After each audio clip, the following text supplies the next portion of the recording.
You forgot to look at your note. You had your note Right. up and everything. I know. Sorry, everybody. I did it again. It's like tradition at this point. Okay. I gotta start over.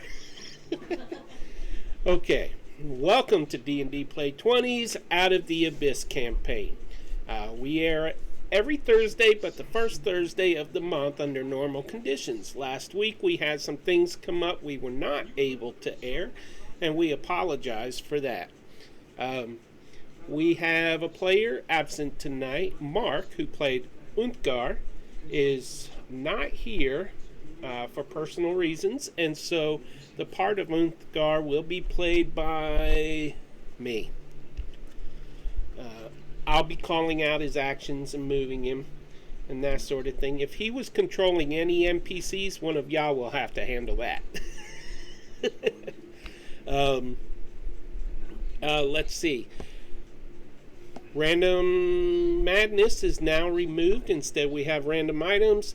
A random player, whenever somebody renews a subscription, gets a new subscription, or is gifted a subscription, we will now roll a random player a 1d20, and they will be notified of what they get in a private message.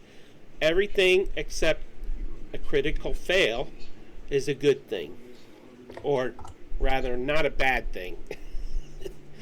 And a critical fail is really bad. Instant death. No, it's not. And while I have you, I would like to direct you to the bottom of the Twitch stream under About Us. We do have ways there that you can support by clicking the DM's token or clicking Support Us. And there are options in Support Us. I won't go through them now. You can read them there if you want. And if those situations arise, like the death of a character, then Wink, wink, nudge, nudge, right? then you, the viewers, our Pantheon, can help them out. I want to say hello to Calendrakis. I don't know if I pronounced that right. Cam, the Fog Pal, hello. Cam, I saw your art during the intermission of the dungeon run last night. Fantastic stuff. And everybody else that's out there in viewer land, welcome. If you would click the follow button if you haven't already, we would appreciate it. If you could subscribe, we'd appreciate it even more. But either way, you would earn Pantheon points with which you can click the blue shield at the bottom of your chat window there and see what your balance is and use those points to purchase advantage and disadvantage for our players, and only advantages for the DM. And let's see. Subtle as always, Pete. What? You're as subtle as always. Yeah, I know. I'm just calling it like I want it to be. And so... And so, if you occasionally hear the voice of a woman in the background, that is my wife making smart remarks to me as No, I am it's running just this Kino's game. house is haunted, so that's really what it It is. could be my split personality. And so, now we go to our game. When we left off, a drow patrol had caught up to our players. Nameless had wanted to go to the right, which is east, and to that northeast passage where there were some floating weapons. Thankfully, he was talked out of it, and unfortunately, we had some NPCs go a little bit too close to that northeast passage, and something came out, and it weren't pretty. Those floating weapons happened to be inside a Rubik's Cube. Okay, a cube. I mean, could it be Rubik's Cube? I could, if I solve it, does that mean we win? Yeah, if I can solve it, can we win? Game over instantly? No! But that would be kind of cool. Anyways, I wonder if I could get a digital Rubik's Cube to put in the game. Oh, see, I couldn't solve it digitally. I need to feel in my hands. Oh. Yeah. same So deal. in other words, you'd remove the stickers and put them where you Nah. want them. I'll solve it on stream. I'll have my hands up and everything. You can watch. So how is everybody doing this week? Fantastic as Great. always. I'm doing good. Happy to be Okay. back. Remember you said that by the end of the stream. Okay. So, Again, super subtle. I'll be a lot better when my drink is a lot less full. oh, okay. That Kool-Aid really hypes you up for the game, huh? Kool-Aid! I'm the Kool-Aid man. Oh, yeah. Uh-oh. So, when last we left, it was Prince Darendil's turn. Now, the prince is stuck inside our gelatinous cube. A Rubik's Cube. I'm so tempted. The gelatinous cube's name is actually Lubick, Oh, yeah! or that was the maker of the gelatinous cube. I don't know. Excuse me, Peter. I think that the one who is inside the cube is Sareth. It is. Oh, It shouldn't be. It should be the orc deed. oh, you're right. You're right. Prince Darendil is actually taking a nap right in front of the gelatinous cube. Right. Yeah, he got knocked out and no one woke him up. So that Yeah. happened. By the way, who's controlling Sareth and Prince Darendil? I'm controlling Sarah. I am controlling the prince. Yeah, I was controlling the prince. Yeah, you're controlling the prince. I'm controlling Sarah. So, bang up job! Yeah, I know. So, It's the prince is unconscious, so he does not get a turn. Nameless, you are Oh, up, my friend. wow. Remember to role play out your moves, please. Okay, Nameless is... Oh, wow, Nameless is far away. I forgot that I was this far away. Oh, boy.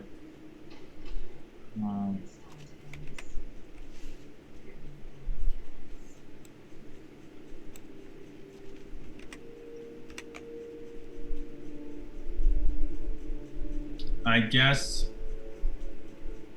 I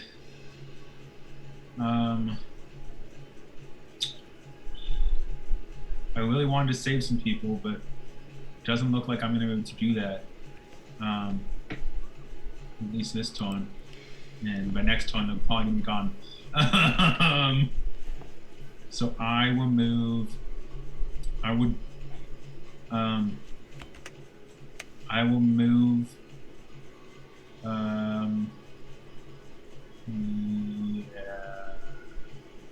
Yeah, I'll move. I'll dash 50 feet Okay. down to next to Seraphin. I wanted to save, or at least I wanted to at least wake up the prince and try and save Seraph, but I would just have to run over there and then stand in front of the giant monster, which doesn't sound like a great idea to me. So yeah, I'm gonna run past instead.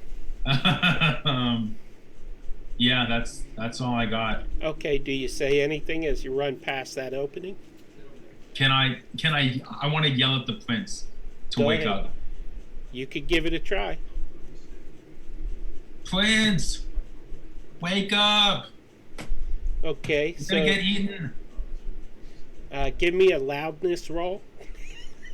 Okay, what do I roll for loudness? I don't know, man. Let's give it. Persuasion? Do what? Persuasion? Yeah, give me a persuasion roll. It's going to be a high DC though. Okay. Give me a +1. Nope, Sweet. nope. Just So made him I- snore louder. Yeah. As you run by, Shushar is actually like, "What'd you say?" Okay. It is Lavish's turn. Wendy's Wendy's turn. Wendy's turn. Before he goes, though, I want to say hello to Whisper Josephine. So good to have you. Your turn, Winnie. Okay, Winnie is feeling uncomfortable that Stool is now by himself without his dwarvish companion to keep an eye on him. And he doesn't like the fact that more and more people keep coming from this upper passage. So he is going to quickly tap Unthgar's elbow and say, I need help with Stool. And then he will move his speed and use his bonus action to dash 10, 15, 30. Unthgar's on your back, correct? Yep. Oh, he's with me. That's right. He's shrunken, isn't he? Yeah, he's shrunken. Okay, then Uthgar can't carry him. So I'm gonna, that was bonus action and speed to get here. I'm gonna stop here actually. And I will raise my short bow.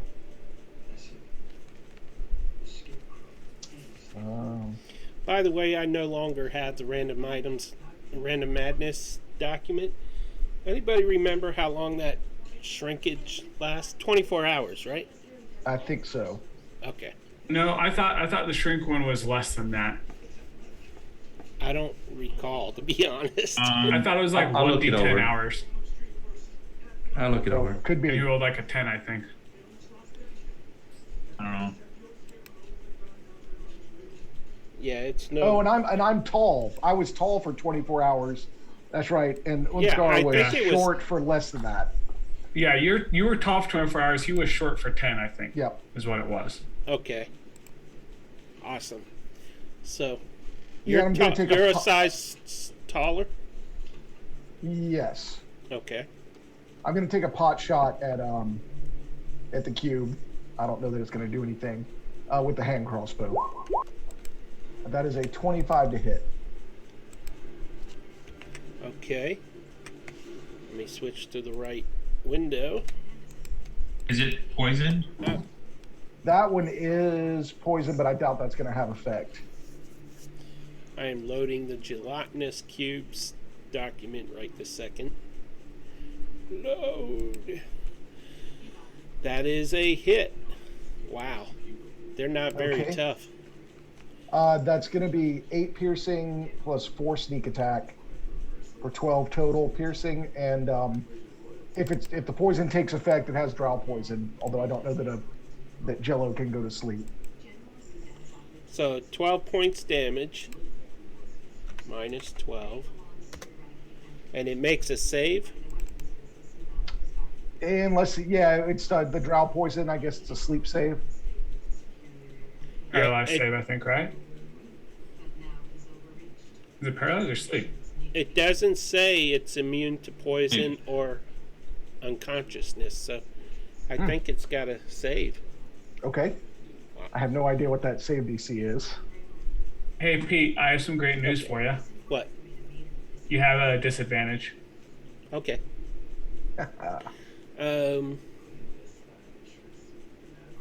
It doesn't say what the save is on your weapon. No, I don't think I customized it to do It's that. a Let me see. 13. I It's a can- 13 con. I can bring it up. It's a 13 con save. Okay, I'll add that. Thank you.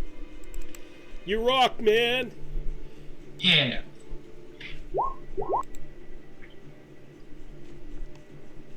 Ha! 13. Oh, disadvantage. No 13. disadvantage. Oh!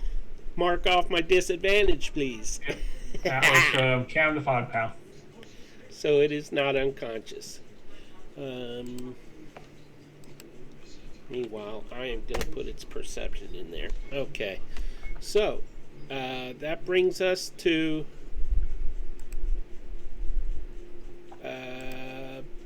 Stool.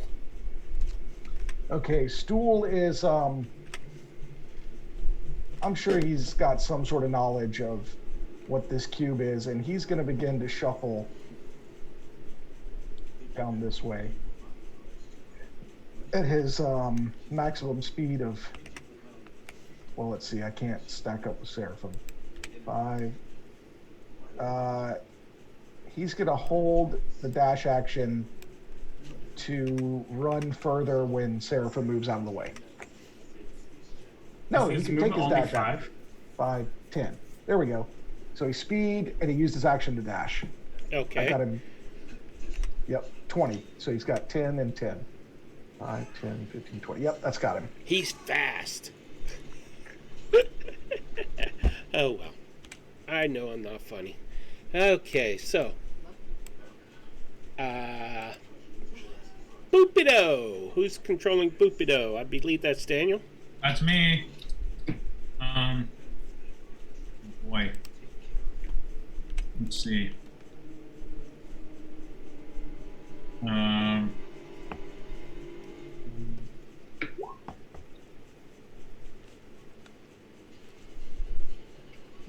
Boopido is going to move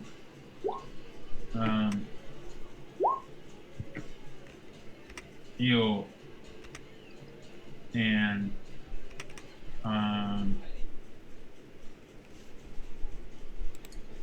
can Boopit can is there like are there like little Z's coming out of the cube's head that like indicate that it's sleeping?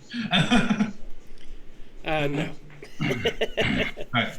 No, but there are weapons floating in it. Of course, they're half dissolved, but Yeah, Boopido's just gonna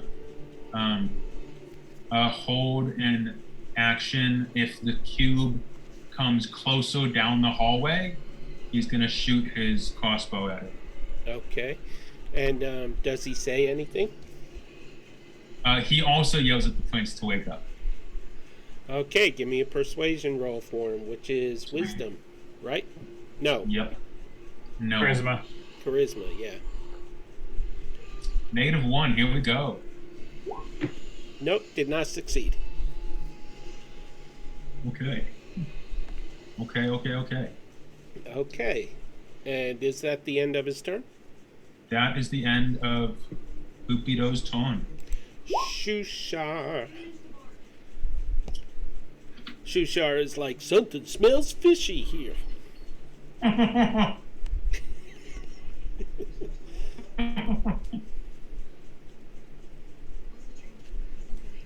Who's...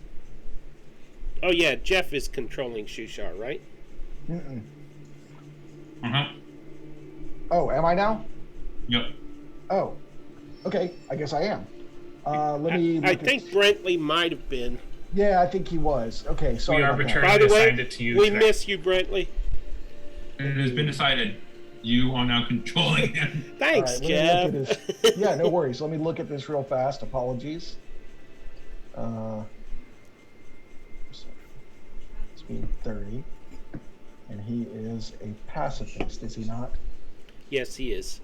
Okay. Yeah, he's a pacifist, and he protect the kids, but we don't have the kids. That's right. Right, the kids disappeared. That's who we came this way to find. Right. Okay. He's going to move down here, and he's muttering something under his breath, and he's going to look for tracks of the children in this direction, down here. Okay. Let me check his perception.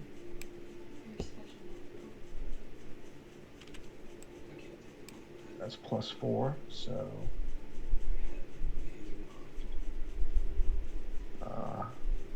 17 + 4 is 21. Oh, perception or investigation? It doesn't matter, your choice. I'll stick with perception. 21 to look for the children's footprints. And I believe he knows their condition, right? So he would know to look for anything between Human and... and rat. Or... Wait. They were gnomes, right? Gnomes, yeah, anything between a gnome and a Deep rat. gnomes. Whereabouts or something.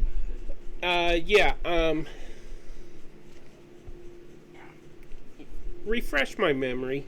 When we came in here originally, weeks ago, Yeah. were there footprints in this room? There were footprints in the big Yes. room here. Okay. Yeah, there are footprints. of the twins leading to the southeast. Okay. In that case, let's see. He used 10 of his speed. He's going to keep following.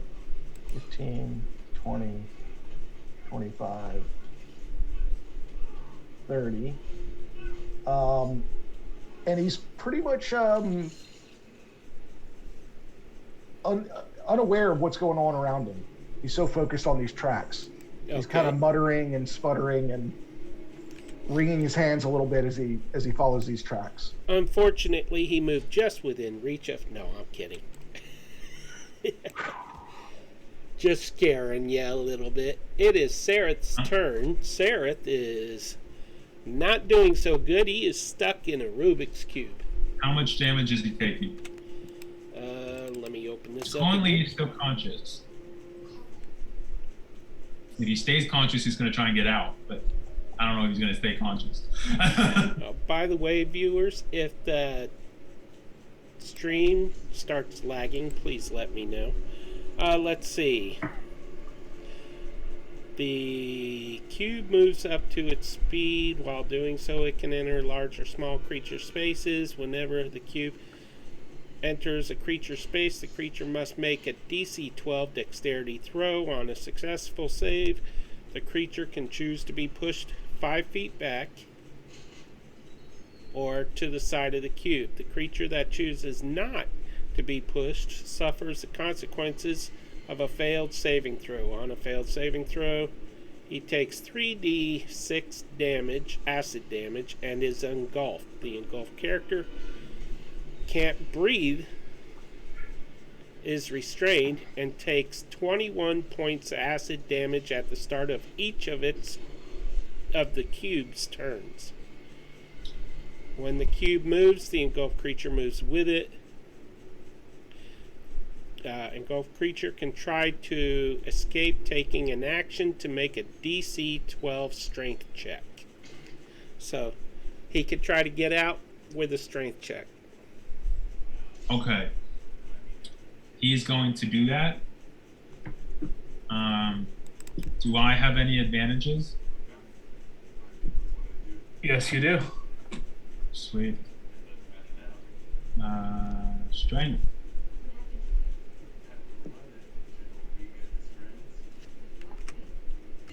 Okay. Well, that's a fail. Yep. If only we could add those two together. I know, right? It still wouldn't make it. Yes, it would. It would barely make it. Yeah, I guess so. Meter beat.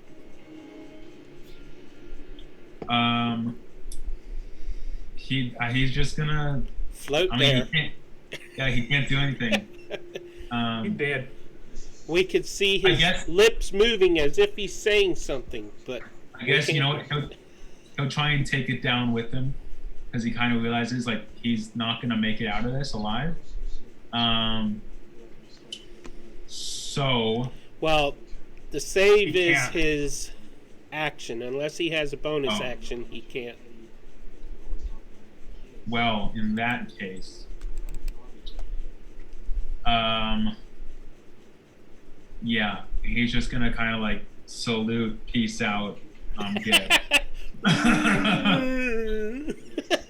Slow motion. Yeah, super slow mo because he's in basically, Jello. Well, he can't be put to sleep at least. So he's gonna be awake for it all.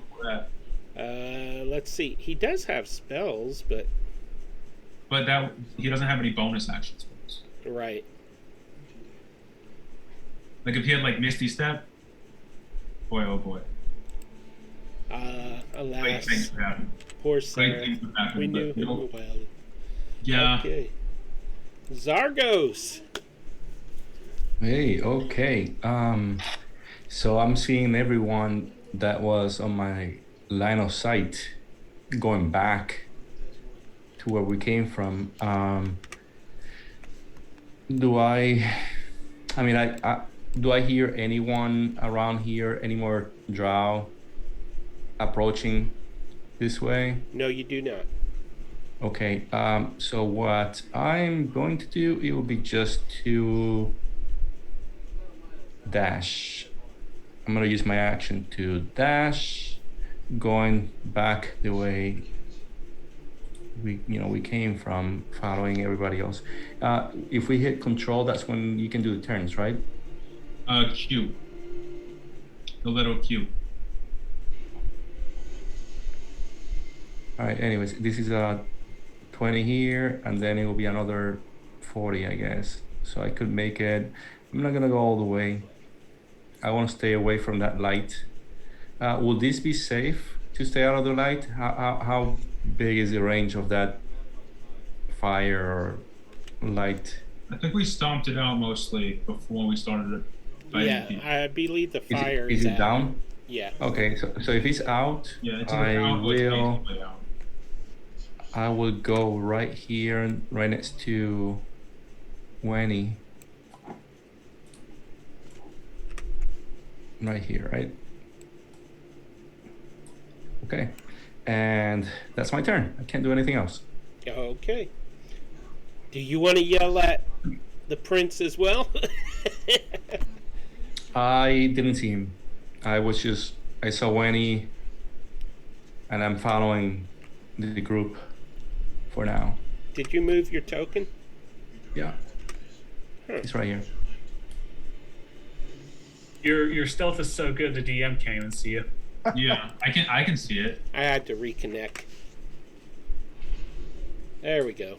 Okay, so that will bring us to Ront. That was Brentley's character, right? He No, was that was mine. That Okay. was Jacob's. Ront, being the brave orc that he is gonna dash to there. Wow. He took off. Who knew an orc could fly? Okay, so that brings us to Seraphim.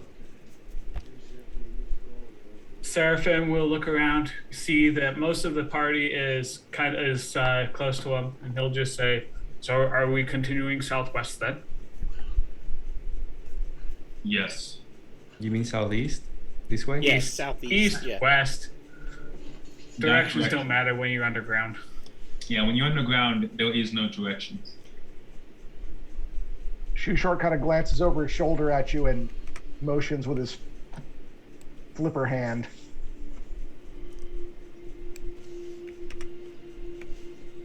Seraphim will dash to right here. So y'all are pretty much leaving old Seraphim, the prince, behind, huh? Yeah, Right. that was the plan when we left off. Like there was no point in trying to go back for them. Y'all gotta think creatively. Okay, so, so you're right behind Ront now? No, I was Oh, right behind okay. Ront. Now it moved. Okay. Just a wee bit of lag. Okay, so that will bring us to the Gelatinous Cubes turn. First off, Sareth. Well, the cube is asleep. No, it's The not. cube can do damage, but it is asleep. How is the cube asleep? It got poisoned. Well, No, yeah. then it's saved. It made it safe. Oh, I thought it didn't make it safe. Okay. Bummer. Yeah, and for it to fall asleep, it had to be failed by 5 or more. So it had to be an 8 or less. Okay, let's. Sarah's dead. It's like what? It's like 23 damage instantly, and then also 3d6. No, Oh, it's so I think it's 21 damage instantly. Yeah, so he's down. He's Or dead. or 3d6. So he's long down. I just took out the 21 damage, but I'm a little Yeah, long curious. down. the 3d6 you know is when what? you first. The 3d6 is when you first get engulfed by it. I think. Well, either way, he's Is gone down. when roll 20 gives you a damage number, it's exactly what the average roll would be of that dice roll. Oh, I like the 3d6 a lot more than the 21. Yeah, but he should have taken that when he got first engulfed. The engulfed creature can't breathe, is restrained, and takes 21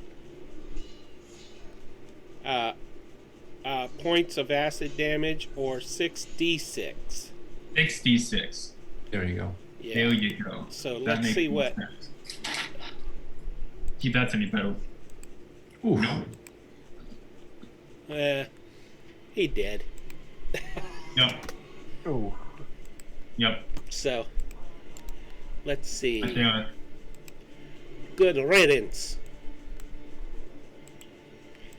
Okay, so the gelatinous cube, meanwhile, moves forward and engulfs Prince Darendil. And now that he's engulfed, I would like to point out that there are lots of stones on the floor of that cavern, laying all around. One of y'all could have thrown a stone at the prince to wake him up. Just saying. I was getting there. It's I okay. couldn't He's do awake it because now. I used Took my action damage. to dash. yeah, he's awake now. Yeah. And he can handle taking that much damage. It won't feel nice, but he can handle it. Well, that's true. Once. Where's my Z Well, icon? he takes a 3d6. That'll wake him up, and then it's his turn in 2 turns. So he has a decent chance of getting out. Yeah. Let's see. He must make a dexterity saving throw. Oh yeah. He fails because he's unconscious Oh, that's true. or he's asleep. Right. Yeah. Does he fail? Because the moment he gets engulfed, Yeah. he wakes up. He only gets engulfed though if you fail to save. You can't make a dexterity Oh, save okay. if you're asleep. He only took 4 points of damage. It's good. Okay, I know so what I was doing, Pete. do what? I knew what I was doing leaving him there. Yeah. Why waste an action when you have a tank that can take a ton of damage? I would have given a throw of a stone as a bonus action.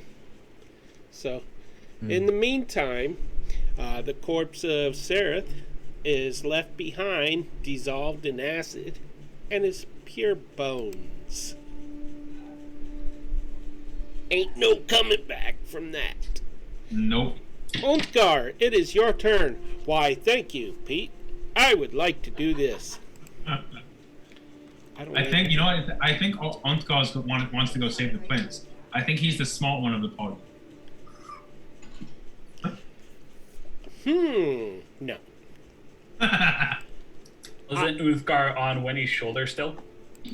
Yeah, he is actually. And he's gonna whisper in Wenny's ear, "We lost 2 of them!" And let's see, he is going to...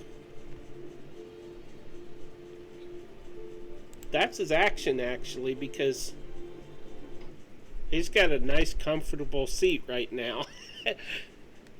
And that brings us to Prince Darendil, who gets... Strength save. Well, first 21. Yeah. Minus... No. It's 3d6 that he takes. No, it's 66. Now it's 66. At the start of the cube's turn. It's 3d6 when he first enters the cube, and then 3d6 at the start of the next cube's turn. I don't know, read it again. Okay. It's 3d6 when he first enters, 6d6 at the start of the cube's turn. You are correct. So now he just makes a strength save to try to get out, correct? Yep. That's a 20. Oh! Okay, he gets exactly 5 feet outside of it. Okay, and then that was just his action, so he still has his movement, right? Yes, Yeah. he does. Cool. Run away. What is his movement? 30. Run away. That's not what I wanted to do. Ignore I don't the know random what you line did, but that's it's drawn. cool. I was gonna say, how did you curve the ruler? I know. Call the bullet. That is the smoothest curved line I've seen hand drawn in my life. Well, it was mouse drawn, technically, so I can't take full credit. Your hand moved the mouse. Boom. That's true. He will move to there, and that'll be his turn. Okay, and that brings us to Nameless, who might be stuck in the wall. Am I? I thought I was like on the edge of the wall. Maybe I'm stuck in the wall. If you can't move, let me know. I am going to. Well, we're running away, so I'm gonna dash. Sweet 60 feet directly in front of Sailor, just because I can. Excuse me, pardon me, excuse me. All right. Like, hey. Did I not move a full 60? I must not have. Oh well. Just be like, I could stand next to you, but I'm gonna move directly in front of you. And that's my tone. Okay. And that brings us to Winnie again. Okay, Winnie is going to encourage all our viewers to get their favorite Kool-Aid. Mine is red. And every time Peter threatens us with death, you take a sip of your Kool-Aid. I take a sip, or No, the crowd takes a sip. It's called a drinking game. with Wait, Kool-Aid. we don't want to kill our viewers. It's just diabetes. Seriously diabetes. speaking, Winnie is going to it's the swashbuckler in him. He can't resist. He's going to move up here 5, 10, 15, 20 and engage this cube with his trusty rapier. I mean, Yellow just ran away. It's only a 12 to hit. Do I have any advantage floating around out there by chance? actually, You do not, unfortunately. Bummer. actually, it's not a 12 to hit. I believe. Oh, you mean you rolled? I a 12. rolled a 12 to hit. Okay, well, I believe that hits because. Come on, open up. This gelatinous cube window is taking forever to open. Open it up as its own window, then. Yeah, why don't you just keep it as a tab? I have it as. Oh, you mean. Can I do that? Yeah, just keep it open at all times. Yeah, if you click on like the little square within a square, you can open it as its own separate window. You're like, oh my god, my life is. That's what I did with all of my NPCs. I don't see that. Oh! It's in.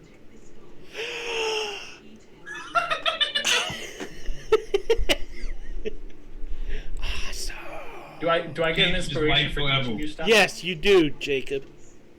Take an inspiration for teaching that to me.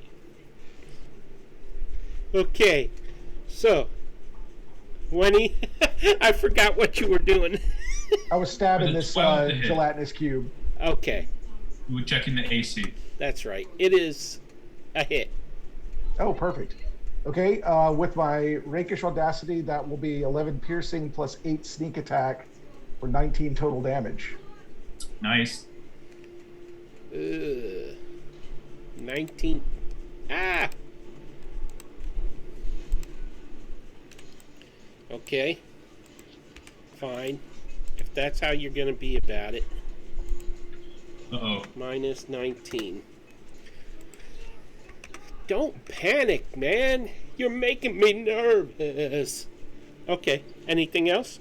And I'm going to use the rest of my speed to move. Let's see, that was 20, 25, 30.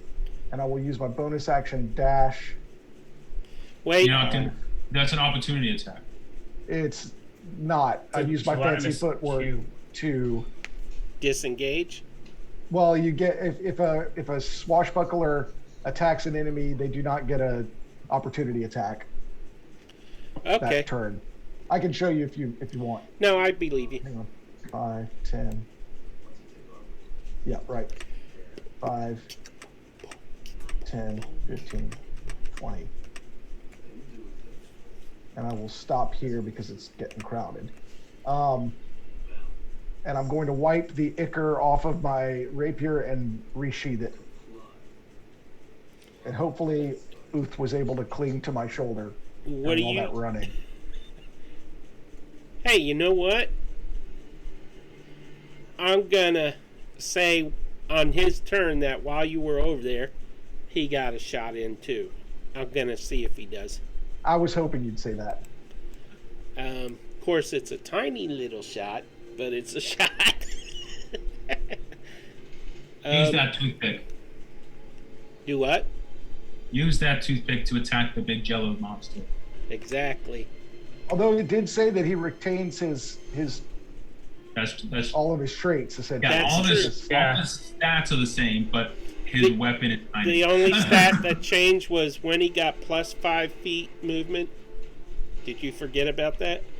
Nope, I've been taking full advantage. And Unthgar lost 5 feet of movement. So, anyways, that will put us at Stool's turn. Were you not going to see? Were you going to see if Unthgar got a hit in? Do what? On his turn. Oh, okay. Yeah, I'm waiting till his turn.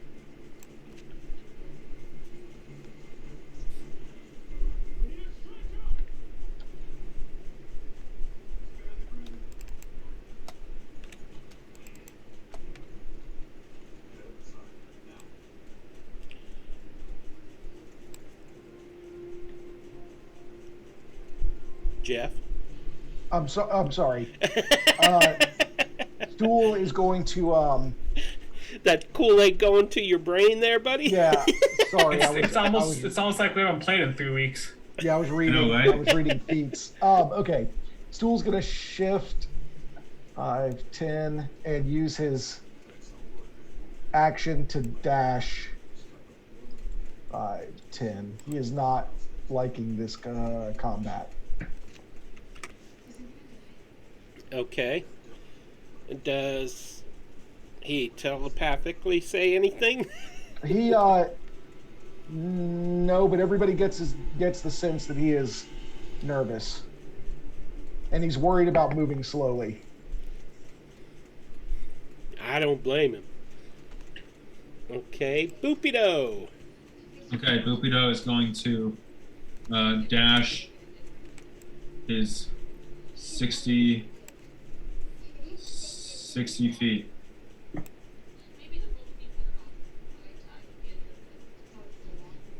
Okay, And that's Boopido's turn. alrighty. I could just hear him, "Move out of the way, you fools!" Yeah. He likes to fight, but he just saw Sailor get absorbed by this thing, and he's smart enough to know not to fight it. Oh, I mean, he doesn't have to worry about that. He's invincible, right? according to him. Yeah, but no, I'm not going to But play he him like doesn't that. will himself. He must not deign the cube worthy of fighting. That's what it is. There you go. Yeah, the cube's not. It's not worth his time. Yeah. So, Shushar's turn. And by the way, Nameless, Seraphim, and Boopido, you do see a pile of rubble on the north side of the tunnel there. That it's piled about 6 or 7 feet high against the wall. Does it look like it was a cave-in, or does it just look like a pile? Give me a perception check. And all that too? Yep, Boopido as well. if he wants to. He will, because I told him to. It's an 11. Nameless, you do have an advantage still if you want to use it. I have one too, but I don't want to use it on perception roll. Yeah, I'm gonna have Boopido go first. What is it? It's a wisdom. Yes. So I'll use my advantage Alright. for that.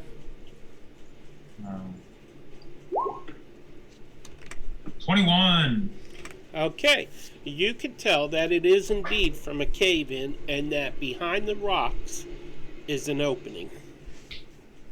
Okay. With that 21 perception check, do I notice footprints going towards Vale? Or do the footprints go around the corner? The footprints have disappeared Okay. just before this pile of rocks, like a foot or two Okay. before. It does look like the cave-in was recent. Okay. Well, more will happen when my turn comes. And Shushar, I forget, did he move yet, Jeff? He is not. He is. He's still muttering, and it's actually looking quite thirsty. But he's going to keep shuffling 5, 10. Let me see. He may use his action to pick up Stool if he's able. Can I get a ruling, DM? He has a strength of 13, and he does not appear to be. Oh, he's carrying a spear. So a one-hand pickup. Any idea what Stool's race weighs? It just says that he's small. Yeah, then I'll allow it. He also Okay. has 2 shields. Shushar Remember does? we tied 2 shields to him? Oh. Oh, we tied them. Okay, he's not carrying. Yeah. It. Okay. All right. But In that case, they're yeah. on his body. Okay. 5, 10, 15. Yeah, he'll pick up Stool at this point. 20. That's a really good memory, Daniel, because I don't even recall that. And he I will ask. vaguely do, but He will ask. Remember, we were Stool trying to if figure he's out how to okay. give Stool a better AC because we decided he was very vital to the party, but he's very, very fragile. Yeah. Jeff, what were you saying? Shushar is going to ask Stool if he's okay, and Stool will answer, "Yes, just tired." Okay. And that brings us to Sereth. He's dead. That's right. I can delete him. And Zargos. Okay. I'm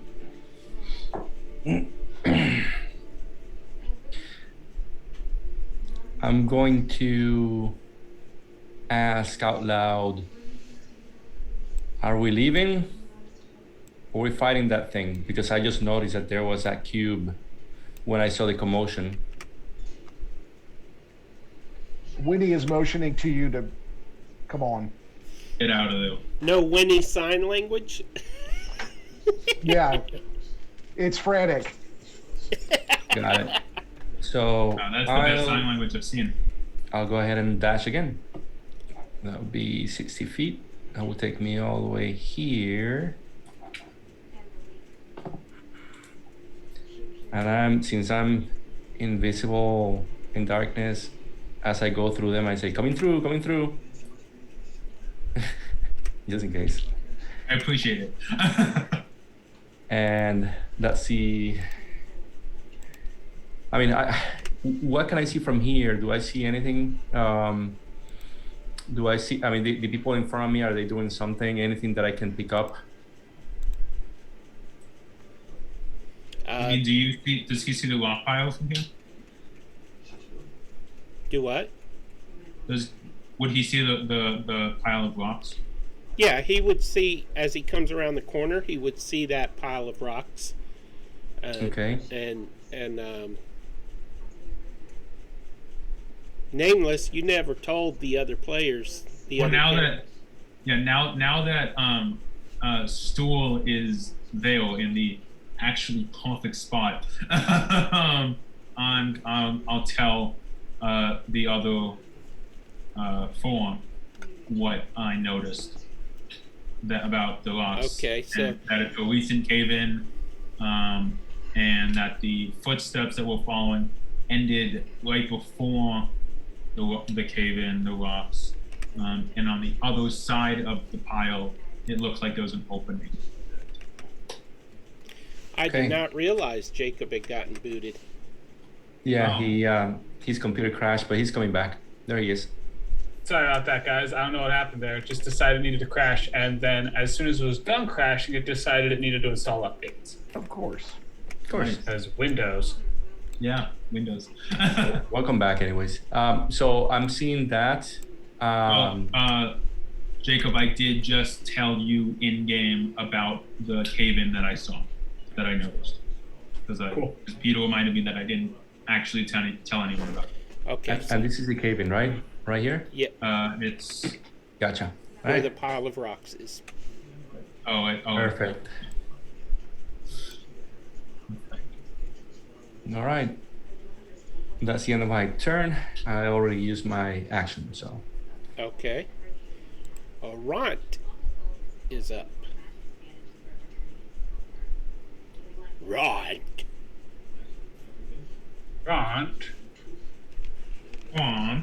want.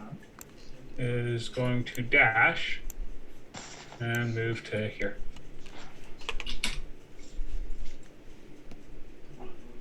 And that'll be his turn. Okay. Let's see. Let me move this map a little bit. Like so. That should be good.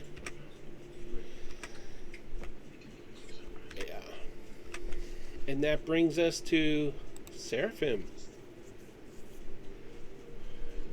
So Seraphim will turn to the party, seeing that there's a cave-in. Are we going to continue? Are we going to go to the cave-in, or are we going to continue going down this way? I think we should go to the cave-in. It looks recent.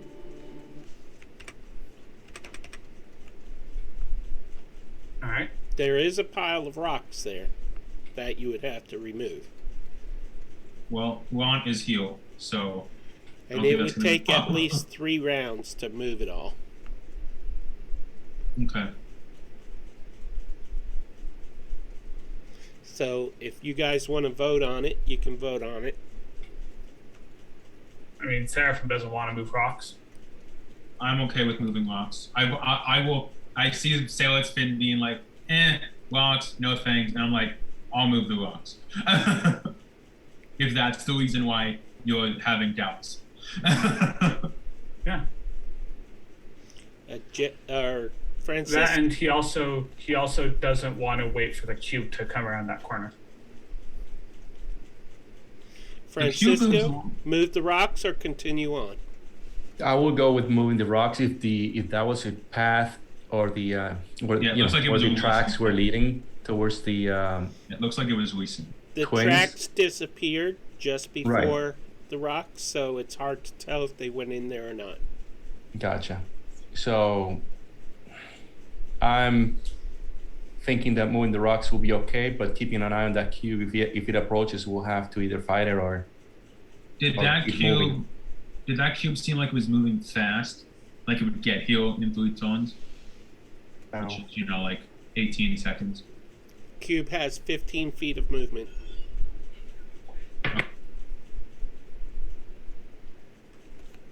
I think we can hold off the cube. Right, but I would like to look for the twins. I mean, they might know the way out. I mean, they left us, so. 15, Yeah, we have plenty of time. Oh yeah. 20. Yeah. I mean, I don't want a metagame or anything. We'll just- Well, that's why I asked Well, if we you could- noticed it moving slowly, and then Yeah. you told me the Exactly. actual feet. Yeah. So yeah, we can we work have like 4 or 5 turns if we just stand here. and keep an eye on it. It could dash. Okay, well, if it dashes, maybe we'll change our mind. Seraphim for his turn then is going to move to right here, so you can see both ways of the cavern, and he's going to hold his action to see if that cube gets around to where he can see. Which, why do I keep drawing the line instead of? Yeah, so if it gets like to here. He's gonna fire an Eldritch Blast at it.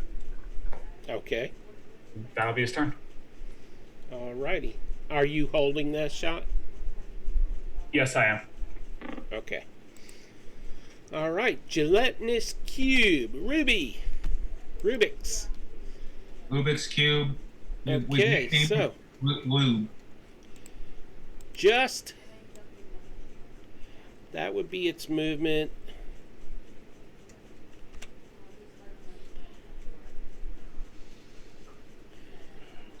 Uncle. Uh-oh. Well, remember that Ongar is on top of Wenny, so Oh, yeah, so he would be more like... he's not by his side, he'd be he's like just you. right on top of. It is Oh, yeah. going to dash to right there. And so it's just short of reaching. Well, actually, it's 5 feet away from Right. here, just to clarify. Tito, Tito, I have a question. Yes. Right here, do these rocks on either side look stable, or could we create a cave-in so that the cube can't move towards us? You have any explosives or anything? I don't believe I do. Does anyone Perhaps else? a spell that could damage the rocks, or Eldritch Blast is force damage. That could work. I will give. But Eldritch Blast is a AC, right? yeah, it's a roll to hit. But I'm not caring about that. I'm willing to actually do damage against the thing. Well, I'm thinking like, So, if we can just stop it from coming towards us, then we have as I much would time give to the move rocks. I would give the rocks a AC of 10. but here's the thing: Seraphim doesn't know that. Okay, I tell Seraphim, what about creating a cave-in here? Because I can see that from where I am. This is the thinnest spot. What if we created a cave-in so that the monster can't follow us? Then we have more time to move these rocks. Here's how that would play out. If the cave-in happens, I would have to roll a percentile dice, and that's how much of the cave-in blocked. So the chances of blocking it 100% are pretty slim. But can't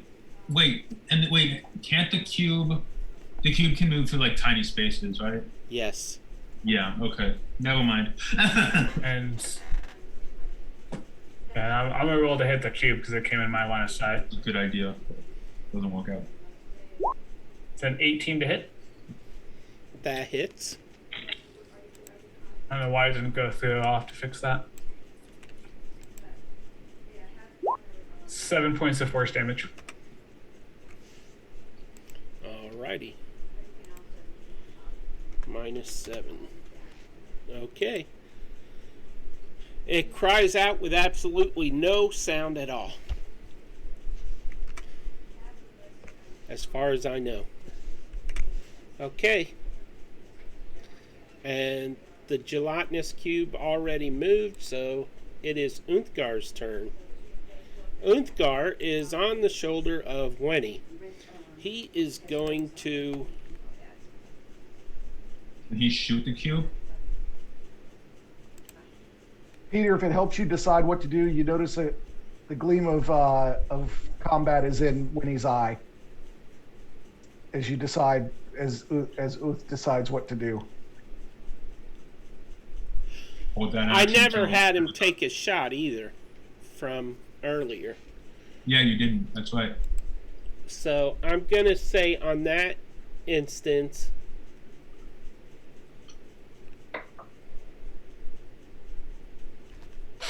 well, he doesn't have,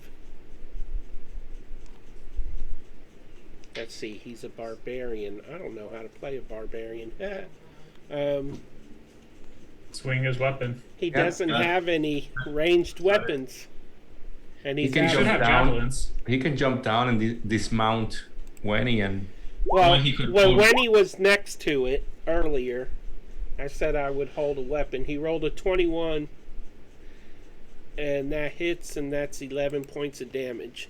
And that was for when it was when he ran up to it. He could hold his And that action. would be his turn. What for this turn? Right. For this turn, he could hold his action until when he goes up to it, because He gets when with he's his kind of hand. Well, playing, this is- I'm gonna go up to it. This is that turn because Okay. it's part of the same 6 seconds. Oh right, okay. Wouldn't that have been last? No, Yeah, it would have been this uh-huh. time. It just the cube moved, so it feels really good. Yeah. Okay. Okay, so that is the end of Uthgar's turn. That brings us to Prince Derndil.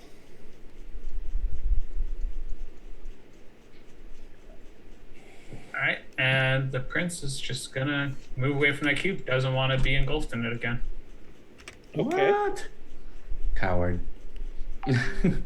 By the way, his Um, clothing, there's a couple of holes in his clothing now because of the acid. Okay. Yeah, and he'll dash to here. You might say he's air conditioned now. Bad jokes right there. Wow. Okay, so And Nameless. that'll be his turn. okay, Nameless, it is your turn. Okay, so I see Sailfin shoot that bolt at the cube, and I'm gonna ask him, should I move the rocks or attack it also?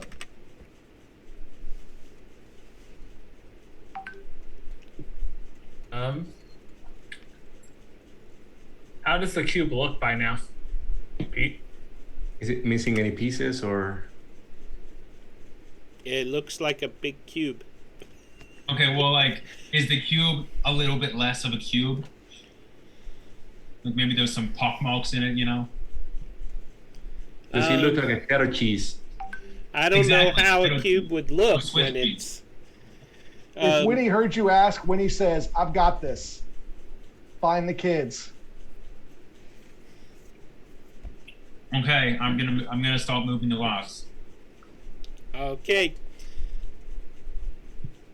And that's your action? That's my action. Okay, I'm not going to have you roll for the rock moving because it's just moving rocks. Can I bonus action move some more rocks? No. 3 rounds minimum to move them. Okay. Okay, Winnie, it is your turn. All right. Knowing what he has to do for the team, Winnie will advance, and he does a little shimmy jumping side to side, trying to confuse this thing. It's not working because this thing doesn't have eyes. You see So the he cube decides- kind of shimmer a little bit. Yeah, You know. like Jello on the lunchroom tray. Yeah. So he strikes with his rapier and misses with a natural 1. Oh, critical fail. Any bonus actions? Um, Do you have advantage? I don't know. You do not, I unfortunately. don't. Okay, so bonus action. Frustrated, he will draw his.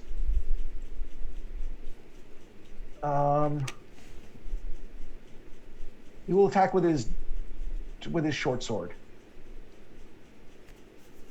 Oh, for a 25 to hit. Awesome. All right, that is 1 piercing and 7 sneak attack. Okay. And then he's going to take his speed to back off 5, 10, 15, 20, 25. Okay, so in that round, Unthgar was also in range. So when his turn comes up, he'll have swung with his great axe. You want to take care of that now so you don't forget? Do what? Would you like to take care of that now so you don't forget? I thought about it. Yeah. Because that's when the attack would have happened. Yeah. Unthgar. Yeah, let's do it now. I mean, essentially, he held his action until he was close enough, and made his attack while Winnie was attacking. 18 for 13 damage. Okay. And as Winnie is backing up, he's just giggling at the sight of this. Right now, there are. You see smoke rising from the walls, from the floor, from the rocks around where the fire was. You hear hissing from the acid that has splattered out of this thing as it took hits. And that is that. Stool's turn. Is Stool strong enough to help move rocks? I very much doubt it. But he is a good communication relay. Like, we can all communicate through Stool at this point.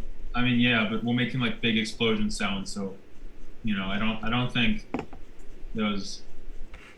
we're being stealthy, basically. Yeah, that's true. Using Stool to talk defeats the purpose because we're making like big explosion sounds from like spells and whatnot. So.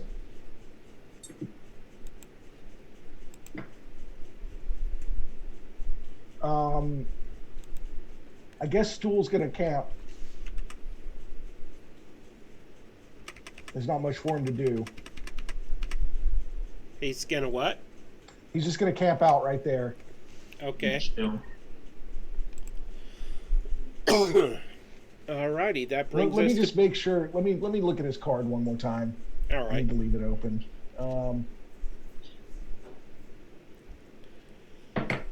Yeah, it doesn't.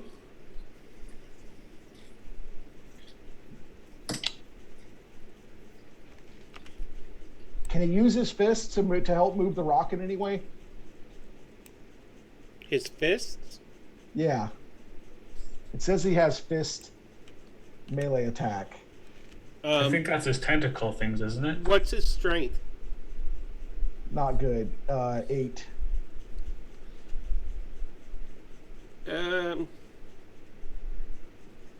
Nah, I It's don't a think stretch. Yeah, I wouldn't feel right. Yeah, he's gonna rest. so. Okay. He's sending out actually being soothing- carried by Bupido, right? Yeah, so he's taking it easy, sending out soothing spores to try and Calm chill everybody. out. Yeah. Okay. Bupido's turn. Bupido is controlled by Daniel. Am I right? Yep. Okay. Well, what do you want Bupido to do? Bupido is going to help move the rocks. Okay. Well, if Bupido helps move the rocks, will that increase the speed, or will it still take 3 turns?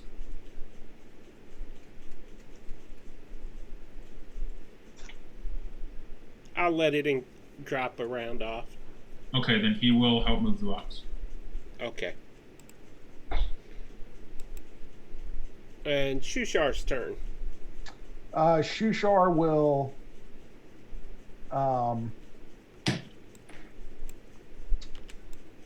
you said we lost the trail of the kids. Where did Shushar go? He's under I think Stool. Shushar is the one who's carrying Stool. Yeah. So Shushar will continue in here and ask Seraphim if Seraphim has seen any signs of the children. I guess that means Stool goes with him. I have not. I thought the tracks ended close to where that cave-in was. I understand.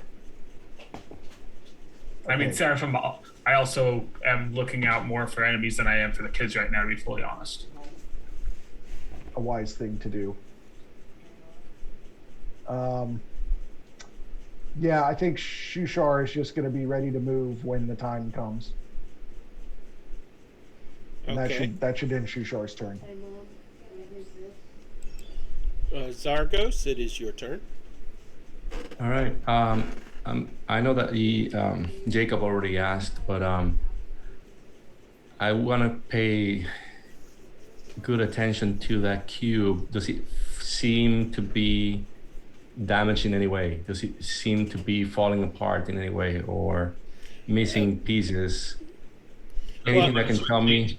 You can hear hissing from the splatter of the acid it is made out of, hissing off, and see wisps of smoke all over the place. Okay.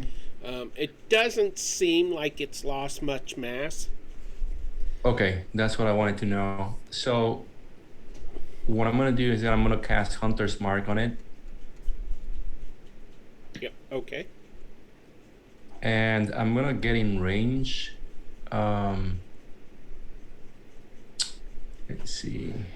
I gotta be so I'm not at disadvantage. It's 40 to get there, so I'm gonna move 10 feet closer to it, Okay. and then I'm gonna hit him twice with my hand crossbow. Alrighty. So let's see spells. If I cast Hunter's Mark,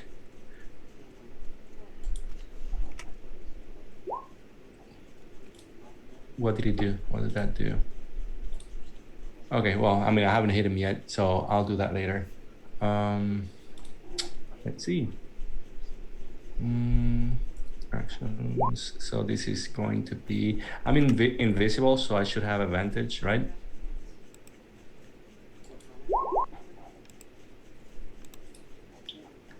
So that's a 22 to hit. Yep, that hits. And that is, and that one on the damage. So that will be 6 plus the Hunter's Mark. So that'll be 10 points of damage. Okay. And I'll do the same thing again. And it's an at 20. 20. Nice. Okay. And Nice shooting, Tex. Yeah. yeah, that will be. How can I just click on it? Click Yeah, on it, click it'll on auto do the crit. Yeah. And it rolled terribly for your crit. Right. What happened Well, last Well, time I doing did it? it. Now the Hunter's Mark is also twice, right? No, it's just once. No, it just once. It Just won't once- matter. Yeah. Hunter's Mark only, it's only dead. is your first attack. Or one attack per round. So the Hunter's Mark for it anyways would be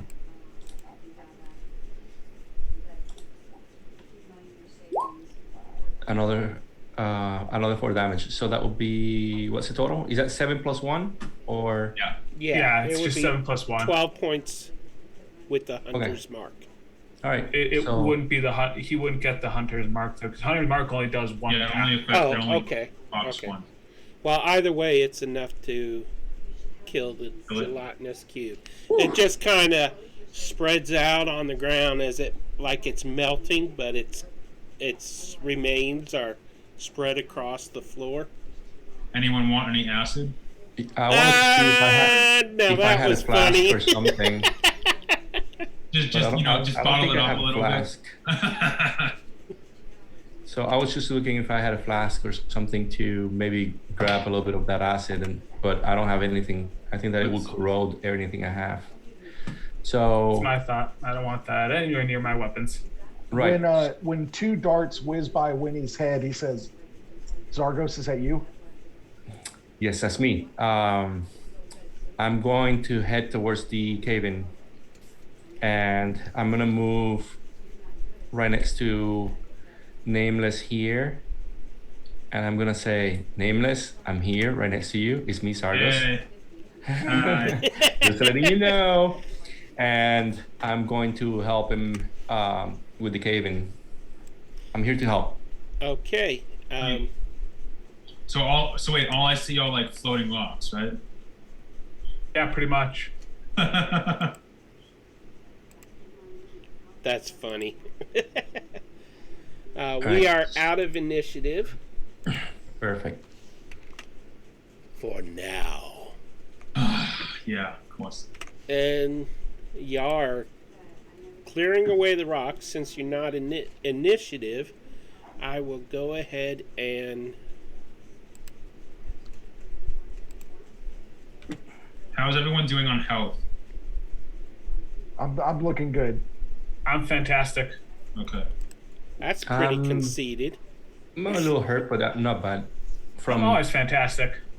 From our little brawl earlier, but I'm fine. I can't see your health. I just see a red ball above. It's all right. I'm fine. Okay. I'm actually going to eat one of the good berries that I have. I gave everyone one, right? Yeah. Yep. So I'm gonna pop one of those, and I'm gonna raise my hit points by 1. Okay.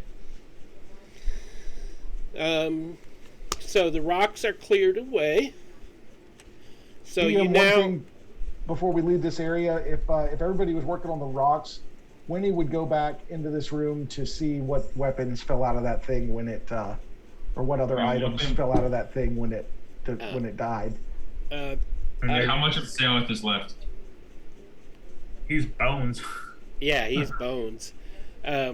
Okay, so the acid is spread out on the floor. The weapons are laying in it. There is a half-dissolved crossbow, light crossbow, and 2 swords and a dagger. Anything that's not dissolved? All of them have taken lots of damage. Okay. If nothing looks like it is magically protected from that damage, then Winnie is going to go back to the rest of the crowd and do whatever he can to help. Okay. By the way, y'all all did pick your magic weapons, right? Your Yes. Yes. Yeah. Okay. Yeah. Does anyone want to? Because I assume we're gonna venture into this cave. Well, that's does the anyone- choice that you have now. Once you clear the rocks away, there is an opening revealed. You can go that way, or you can continue on the path you're on. Are there any kind of tracks that lead into that pathway? Not necessarily the kids, just any tracks in general? There are scuffle marks inside that tunnel, but you can't make out what left them. I want to just peek around the corner, not go all the way, but just be able to see what's going down the next hallway. You mean the one going south or the one going north? The one going south, because it's just a corner. It's just a roundabout. Okay, move your token to where you would peek around. I did. Oh, okay. Lagging again. Okay. Yep. Oh. I'm far enough away that I hopefully won't trigger anything, but I can still see everything. You see a little bit of water and a little bridge going across the water. It's like a little stream, and then you see some stalagmites. Which one's on the ground? Stalactites or stalagmites? Stalagmites stand up mightily, and stalactites hold tightly. Okay. Okay. Stalagmites. Those are I these always, things? Yes. I always In the remember my ground. T points Yep. down and the M is pointing up. I relay this. I relay this to everyone, and then I ask Seraphin, because he seems like the leader of the group, a little bit. Should we go this way? Should we investigate a little bit into the tunnel, into the cave-in? What do you think we should do? I wasn't the one that wanted It's to find directed the at kids, I Seraphin, but believe. everyone else can comment, obviously. Are you talking telepathically, or Yeah, I'm talking through Stool. how does that work? Does everybody hear that, or you can? Yeah, direct it? it's Yeah. I say, hey, Seraphin, but you guys can all hear what I'm saying. So it's directed at him, but you can all hear it. You hear So, it in your mind. And you can all pitch in. I believe we came this way to find the kids. Are we still doing that? Yes. There And is you see- water down here and a little stream. and a bridge crossing that with some stalagmites. That's all I can see from here. And you guys can see some rocks moving almost like on their own, right? Little here and there. Oh yeah, right, because you're still there. Zargos, I can't resist a secret passage. Let's go. Yeah, I like the I'm idea of trying. the passage. I just wanted to let everyone know what When was it come what I help. could see down here. Okay. So you're all agreed to go north? Right. Yeah. That was the plan, right? Okay. We got to at least look. All Yeah, it was righty. worth looking. I need a marching order, please. Wanna do It's a outline skinny or- passage. Do you guys I- mind if I go in first? You can always go first. I'm Sarah, I would worried like about to be traps. second or third. Yeah, I don't mind being in front as a tank, but obviously I'm not stealthy. So I mean, neither am I, but I think what would be best would be to have Zargos in front, because he's the stealthiest of us at this point, yeah. a bit ahead of us, and then either me or Nameless second, Okay. and then whichever one of us isn't second should be in the back. You seem to like staying in the back and going all wheel. Okay. So I'm gonna leave that. Plus, we have to protect Stool here too. Yeah, Stool will be in the middle no matter what. That's why I'm saying one of us, because we're the most tanky, should stay in the back. So I will stay at the back. And you should probably take the prince. Yep, that was my plan. Yep. And then Stool and Fish Dude will stay in the middle because So move yourselves into the passage in the proper order, because I'll never remember all of this. I would say let's put Zargos be like 10, 15 feet ahead of us. yeah. Yeah, I'd like to we- stealth up there with him in case he encounters any traps that I can help. I can disarm with my thieves' tools. So Wenny would be second then. Right. Okay. Yeah. Okay, that would work. And we can actually see Wenny. We couldn't see Zargos, so. Yeah. Nameless, how's your health? I'm 19 of 27. Let's do. I think I have a potion that I can use.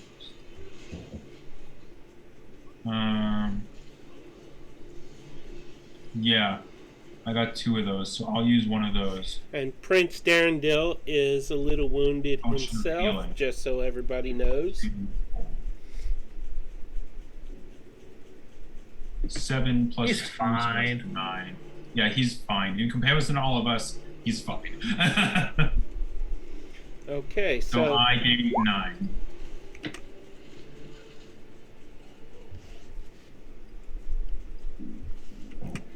Did we already move the rocks or we haven't done that yet?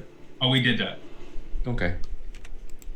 So I tell everyone telepathically I'm going in and I'm looking for different things. I'm trying to look for tracks of the, if I see the tracks of the twins, first of all. And I'm gonna keep my eye out for any danger, including creatures or any traps. where are the NPCs going to be located? In the marching order? We'll have Shushaw and Stool in the middle. So I I assume think that like right there. without the Yeah. kids, Shushaw sees Stool as the weakest and will probably want to protect him Definitely. since the kids aren't here. And then the prince is going to be in back with Sailorfin.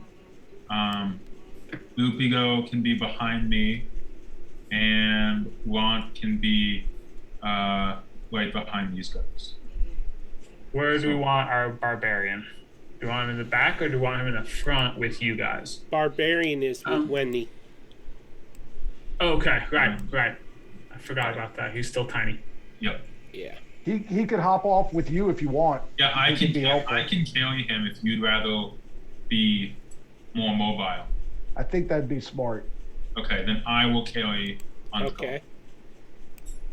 Hey, Tinhead! His voice sounds kind of squeaky because he's so small. Right? That's fine. And suddenly, his random madness kicks in. And he starts banging Nameless upside the head. No, I'm kidding. And go ahead. So if I could, I would like to be stealthy, number one. Are you still hard to see?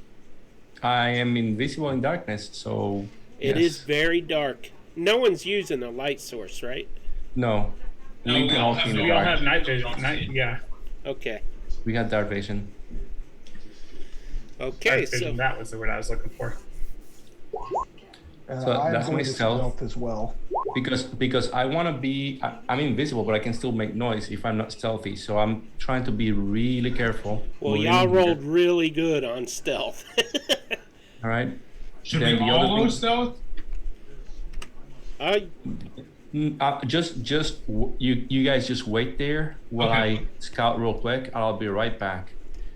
And you can motion to Wenny if there's So if there's any hentai. traps.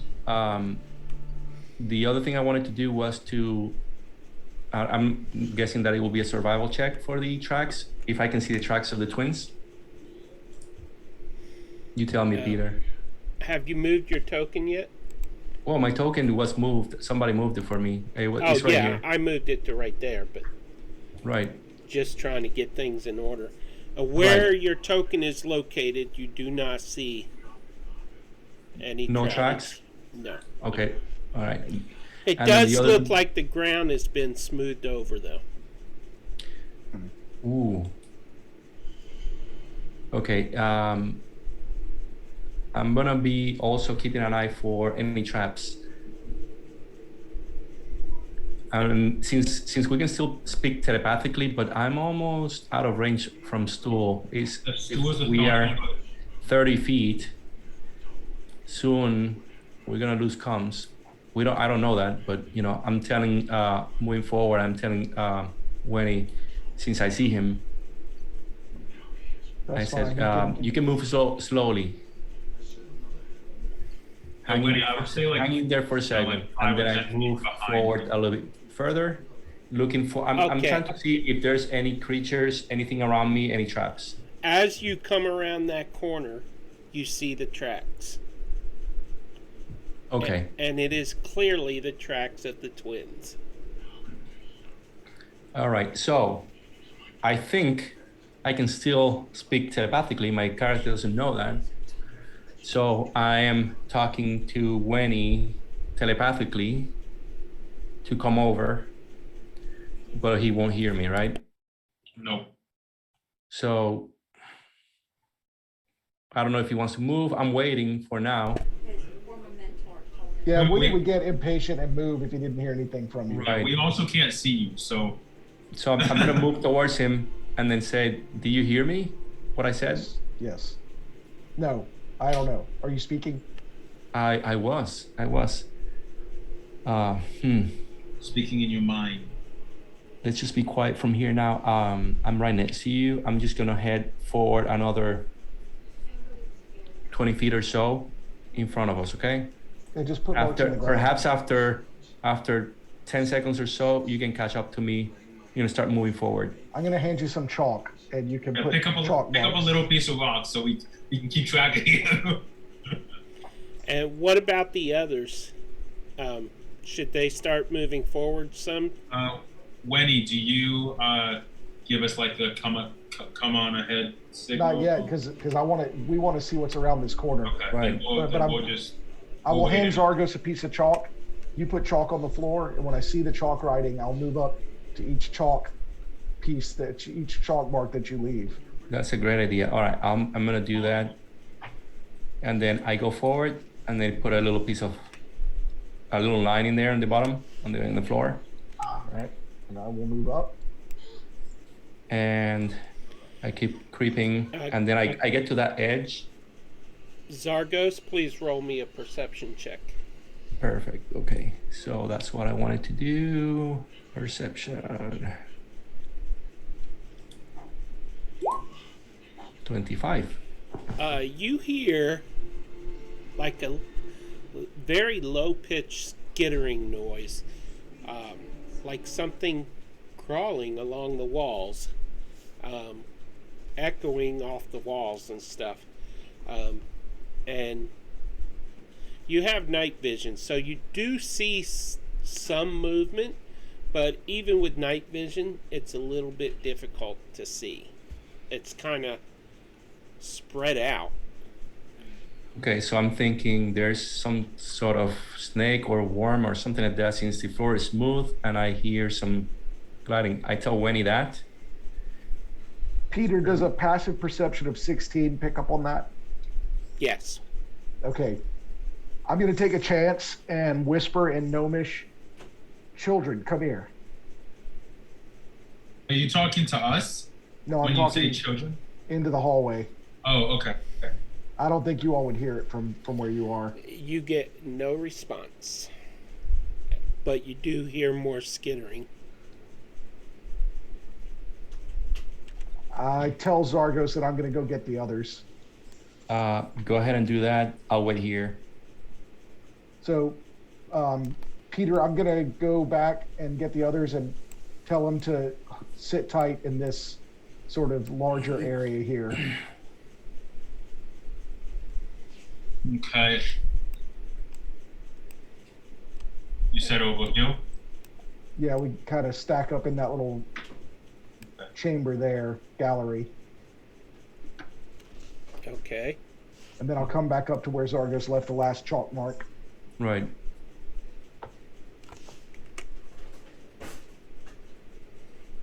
And then I write, since I have chalk, I'm going to see if I can write on the wall, "Wait."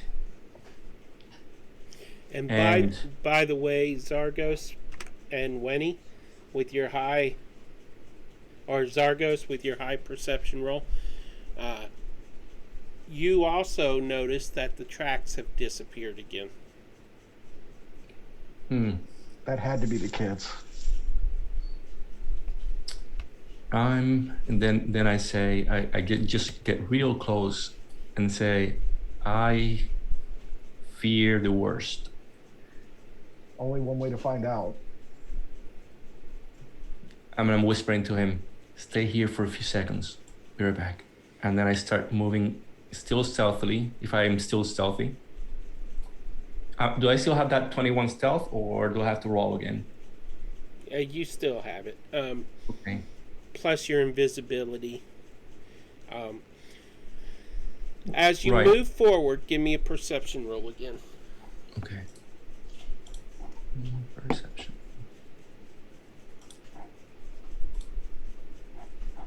15.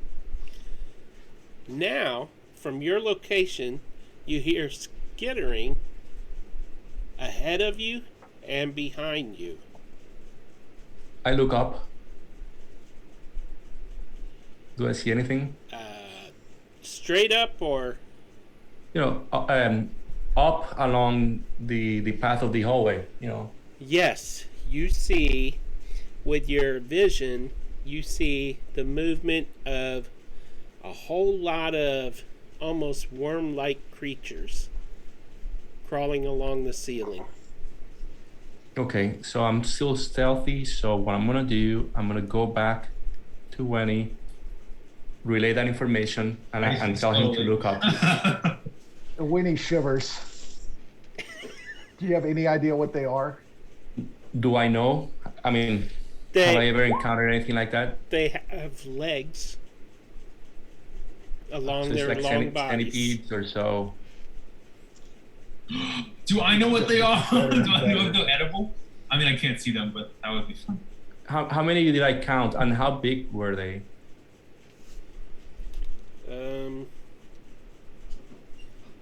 Give me 1 second. I mean, were they little, and many of them, or were they actually They were about... cat-sized, dog-sized? Each one is about a foot long. So, cat-sized, And then there were many of them, you said, right? Yeah, I'm trying to find out how many. Let's see.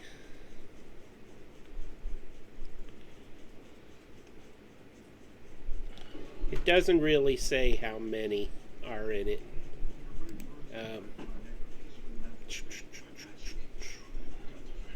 It's basically a swarm. Oh, fantastic. Gotcha. All right. So let's head back to the whispering. Let's head back to the group, and then let them know what we're dealing with here. I will think say we- this, because you rolled that high perception the first time. Well, no, never mind. That's fine. I think we need to just. I think we just need to run for it.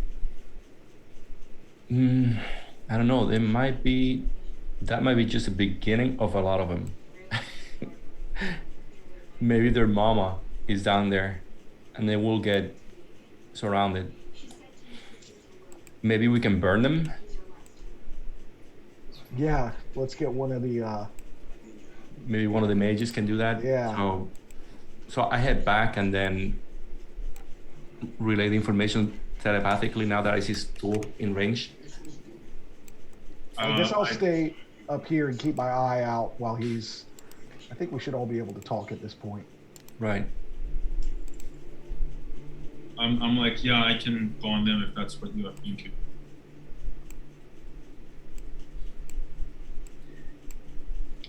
We need to do something. We gotta Actually, you keep know what? moving. I got an idea. I have an idea. Let me just go back there. Can I target them? Can I see them and target them?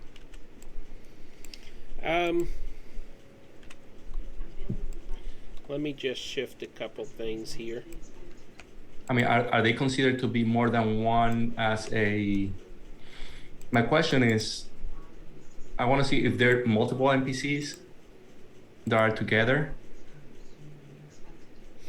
Well, you sensed them ahead and behind, so there's at least 2 swarms. Oh, okay. But they all count as one, right? No. Well, each swarm counts as one. Right, they count as one unit, right? Yes. The mechanics that I'm trying to look for is that I do have a spell that is called Hail of Thorns. What do you call it? Hail of Thorns. Let me see if I can. Spell. Let me see. Display. Did that show up in there? Yep. There you go. I have to refresh because I can't click on. Right. So it says that the next time they hit a creature with a ranged weapon attack, before the spell ends, the creature has to do a death saving throw and take 1d10 damage, and any creature that is 5 feet from that target has to do the same and takes 1d10 damage.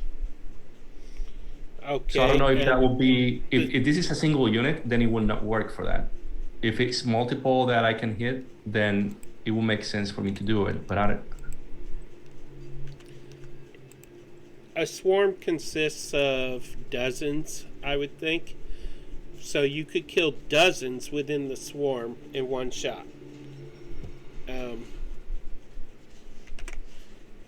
Let me see if my page refreshed here.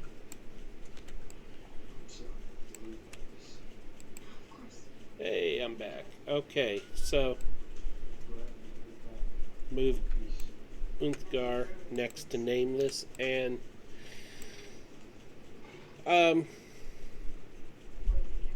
each swarm counts as an individual unit, even though there are dozens as a part of that swarm.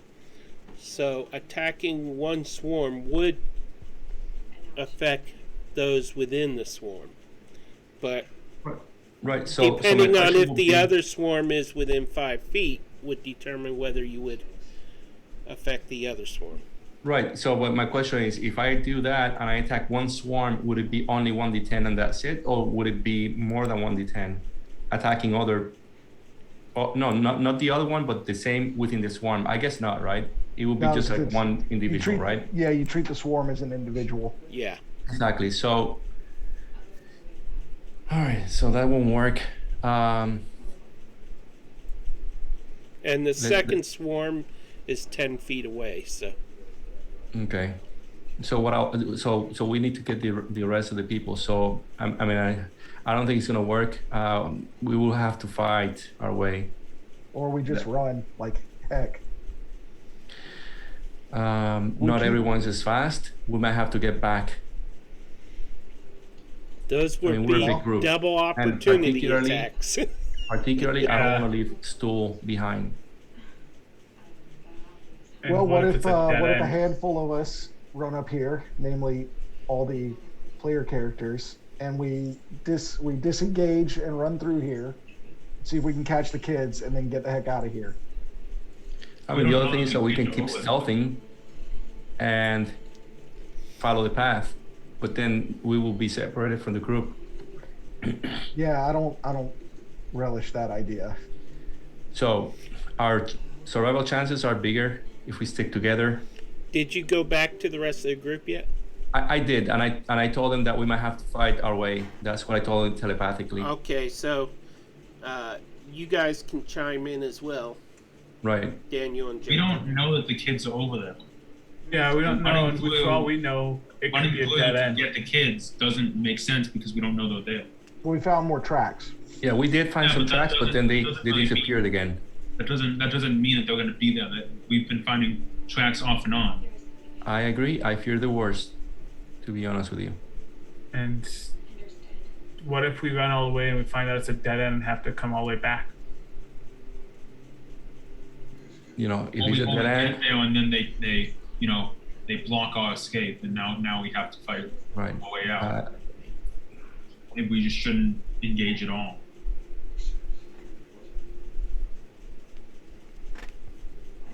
I don't know what to tell you. Let me. I'm gonna trust my sneakiness, and I'm gonna get as far as I can. If I get in trouble, I'll dash this way. I will go up and cast guidance on you.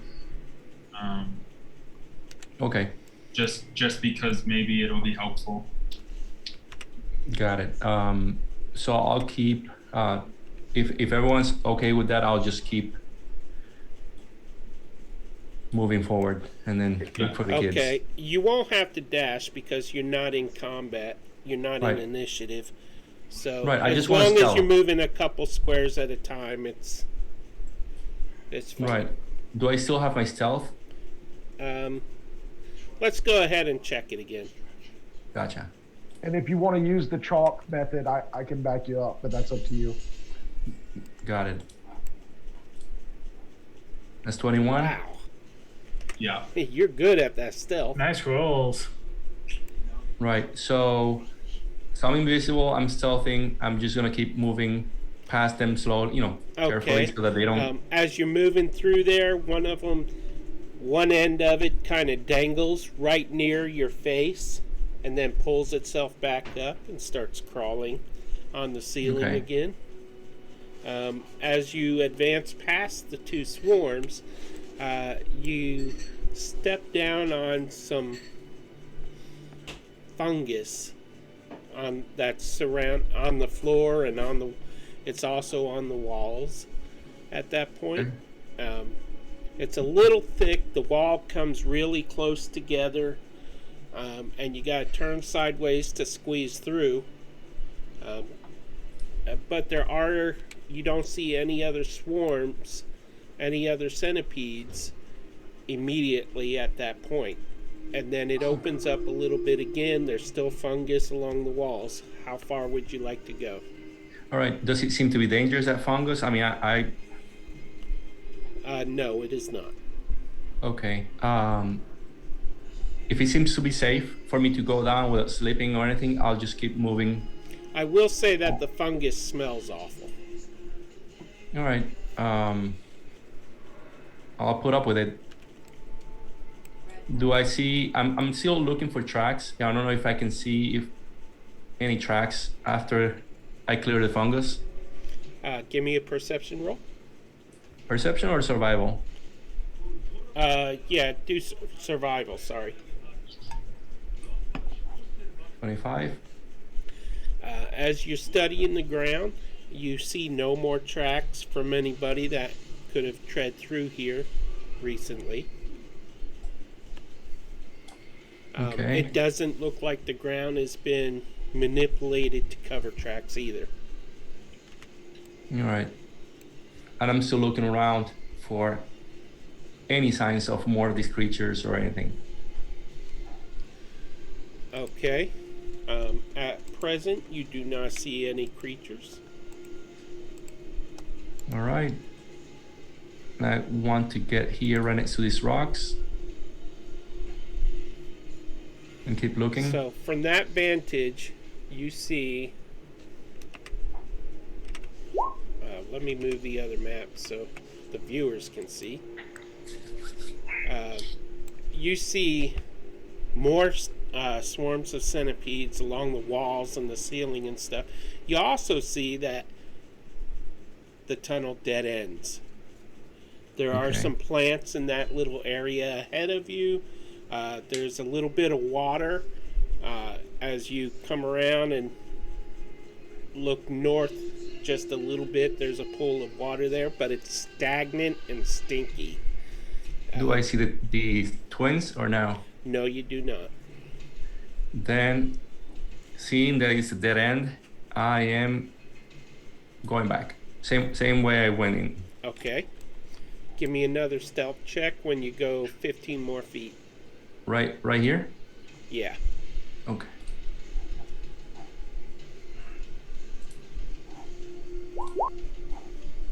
$19.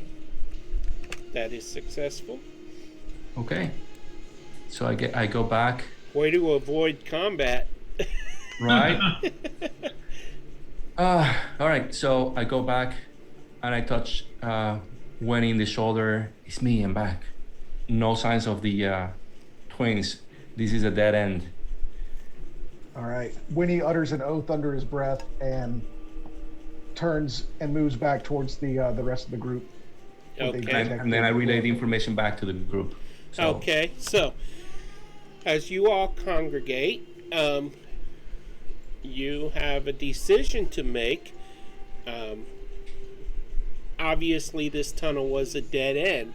How the kids' tracks got in there, well, you could see after you cleared the opening, it looked like the ground had been brushed. And then you saw tracks twice after that. Maybe the kids were trying to mislead anybody that was following them, maybe not. But you will need to decide which direction you plan to go after the break, after the intermission. all right. So, ladies and gentlemen, we thank you for watching.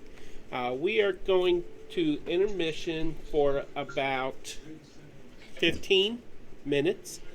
And when we come back, we will find out what our party will do next. And also, I would like to remind everybody that whenever you subscribe, resubscribe, or give the gift of a subscription to someone else, our characters get a random, one of our characters will get a random gift. And we appreciate you being here. Thank you, Whitefire, for the follow, by the way. And thank you, Cam the Fog Pal, for the disadvantage. And we'll be back in 15 minutes. Thank you, everybody. See you soon. See ya.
Hello, everybody. We are back and unmuted.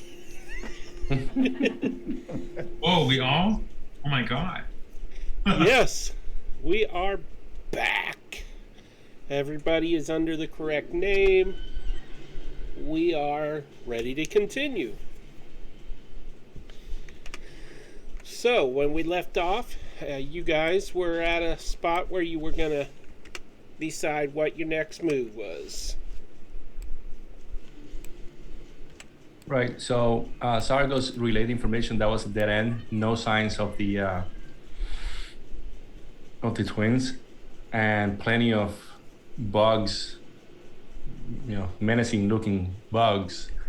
So I'll suggest to go back the way we came and then keep going southeast, or that path away from where we came from initially. Yeah, we decided that if we don't need to start a fight, we probably shouldn't start a fight. That's a very wise plan. Winnie agrees with heading southeast. Okay. How is Wenny feeling about most likely abandoning the kids? He's not giving up hope yet. Okay. How is Shushaw feeling? Because I don't think he's going to turn around very easily. Shushar, if Zargo said there was no sign of the kids, then there's nothing left to do here other than hope that they kept moving. Okay. As Zargo said, it looked like they may have been covering their tracks. It might be some trickery. So, I mean, if they're not here, they're not here. There's no point in lamenting that. Yeah, that's true. There might be somewhere else. Yep. This might be just a way to get rid of their tail. I mean, it also may not have been the kids in the first place. Yeah. Could have been True. those things.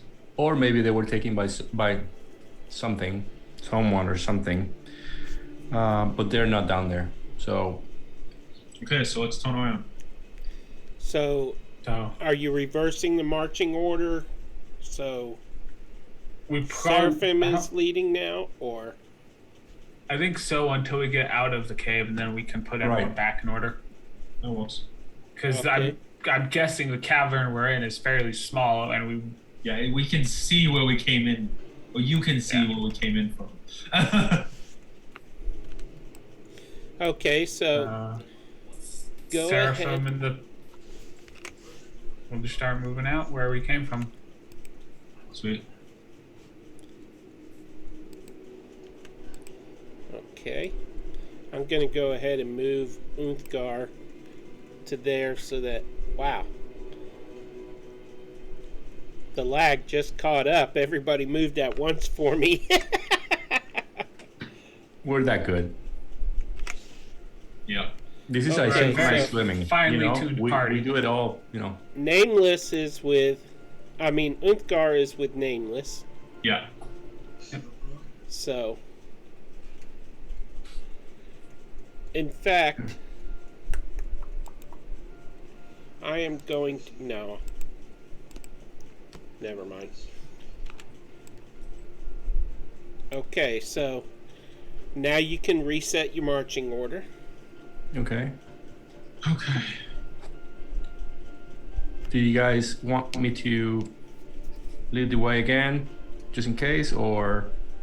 Yeah, I think having you be like 10, 15 feet in front of us would be a good idea. All right. I'm going to be using this chalk that Winnie gave me. I'm going to be marking the walls or the floor. I'll come in second then. I would say let's come up with a system so we know what you're marking. Yeah, let's. So that you can mark if you want us to follow. You can write like a circle. If you want us to stop, An an X. X. Sounds like a plan. If there's a trap, an X with an underline. Or if you think there might be a trap. Yeah. Okay. That way, we have a basic understanding of what's going on at the very least. Yeah. And Nameless, why don't we switch Uthgar with Stool? If you carry Stool, then we should all be able to talk for a That longer makes distance. sense. Yeah, because I'm kind of in the front middle at all And times. yeah, this back group can be bunched up closer together.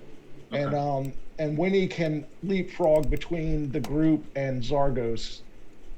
Since he's got some movement speed, he can run back and forth with that bonus action dash. That would allow me to relay messages back and forth. That works too. Perfect. So coming through. I'm trying to be also always sneaky. I don't know if I need to roll now or. Yeah, go ahead and roll. And Winnie, you are controlling Shushar, right? That is correct. Okay, I went ahead and gave you just so you can move Unthgar with. Perfect. Yep. I rolled a Perfect. 14. Okay. Do I have advantages or? I can. I'll have cast guidance on you. You do not. He did I cast don't- guidance though. Oh, yeah, you had, and I haven't used it yet. Can I roll it now? Yeah. That's a D4, correct? Yes. So 16. Okay. That's a good roll. Okay. And I will stealth behind Don't you him. have advantage on stealth because you're invisible? I'm not sure. I might, but that's a good question. I don't know the mechanics when you're invisible. Okay. I don't know either. They're Googles. Okay, while you're looking that up, Winnie, you rolled a 10. Oh, I guess I need to roll I- stealth as well. I 'cause guess we'll find out if that's good enough. Unless you have advantage. I don't believe I do. Does Stool and I need to roll a stealth as well? Yeah, because you're in between them. Okay. Yeah. So being invisible does not give advantage on stealth apparently. Okay. Gotcha. So 16 for myself. And I will cast guidance on Stool to give one. So let's see what his is. I don't know if I should make Stool roll because he's being Yeah. carried. If he's Yeah, being he's- carried, you shouldn't need to. Yeah. He's like a loaf of bread at this point. Yeah. Let's A just say loaf of he's moldy bread. he passes with you. Okay. And as a matter of fact, future stealth rolls while carrying him, he could give you advantage, assist you. Okay. Well then, Right. 22. So telepathically, I'm telling people since Stool is there, I'm gonna go ahead and move forward a good 20 feet, or Okay. 30 feet, no, 20 feet, and don't move yet until I give you a sign. I'm gonna cast guidance on you like before you move. Because it's a cantrip and I can just do it. Okay. Thank you. All right, so I'm gonna be moving about 20 more feet, Okay. and what do I see? You see the stream. It seems to be coming out of the west end of the rock there where it's flowing underneath and going into the southeast under the rock there. There's not really a gap. It's a very slow moving stream. It's more like flowing through fallen debris, but not tall enough to, if you cleared it, no one could fit through there. Not even a shrunk person. Okay. Okay. Maybe a shrunken dwarf. You see the bridge going across the stream. It is made of wood. It is old, almost a relic. If you roll survival check, you can check for prints here. Right. I'm still always looking for the. There are Prints. a few fish swimming in the stream, but they're really tiny fish, like 4 inches long. Minnows. Okay. Any tracks? You do not 17. see tracks, but you seem to see imprints in the dirt of something crawling out of the water, something coming out of the water, moving toward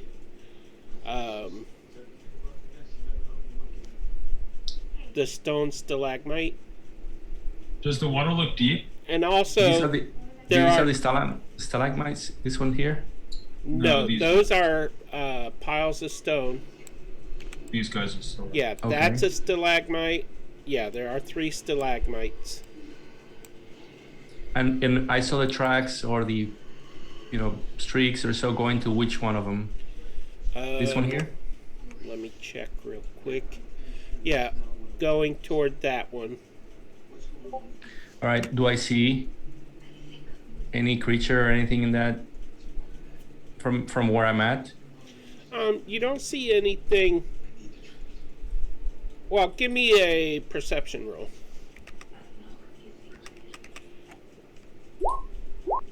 You do have guidance. Oh, true. Thank you for that. 14. Let me just close Discord. That's probably why I'm lagging. Okay, so you said 13? 14. 14. Okay. You don't see anything crawling on the walls or around the base of the stalagmite.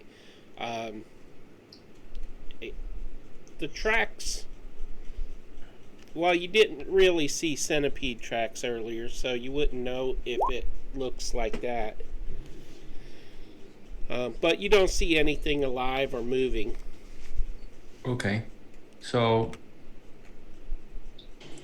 I go back, close to the range and then let them know telepathically that it's okay to move forward Okay. to the room. Be careful, be on the lookout for creatures. I saw some tracks of, I don't know if they're centipedes or something else getting out of the water. And they were very thin lines of movement, like less than an inch wide. All right, there might be other creatures in here, so keep your eyes out. So I go in a little bit closer. Okay. Everybody could hear me because we are all within range from stool. Let me check something right quick. Sorry for the delay. And that's a fire at the end here. Do what? Is this a fire? Some light source? It's not lit. Okay. It's old remain. From this distance, it looks like rocks piled in a circle for a fire, but you don't see anything resulting from it. Okay.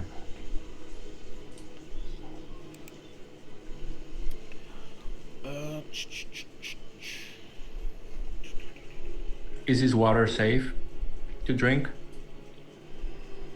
It is not stagnant, so more safe. Is there any way that I can check it out by smell? First, it has a slight smell to it, almost like, because it isn't stagnant, but it is very slow moving. It might have a slight odor like that of moldy, like sulfur water. Keep in mind, I can, not today, but the next day, we can get water and I can purify it. Yeah, Right. I could do that as well. but as a ranger, I can, an outlander, I can get food and water for people just as a routine thing or normal thing. So I don't know if that will count for me to forage some. Could I drink the water and see what happens? Because I don't need water. Can you drink water in the first place? Oh yeah, I don't know. No. Being a warforged is very complicated. Sometimes I have a mouth when I need it, and when I don't need it, I don't have a mouth. So I'm just closing a couple windows here that I left open. Trying to free up a little memory. Okay. So, as Zargos, you see the little, we may as well call them minnows because they're not much bigger than a minnow, swimming in the water. They don't seem to be going underneath the wall of the eastern side, the right side, but they are coming in from and out of and going out of the west side, the west end. You in here? Yeah. And as you're closer to the bridge, the water is only a few inches deep, so the bridge does not look very safe. But, because the wood is aged and rotten looking. But it doesn't look like it would be dangerous to walk through the water if it breaks, so. DM, Winnie, using his fishing skill, would like to look at these fish and determine if they are of any value. Well, these are cave fish. They are blind, for one thing. They're white. Well, why don't you give me a survival check real quick? Sure.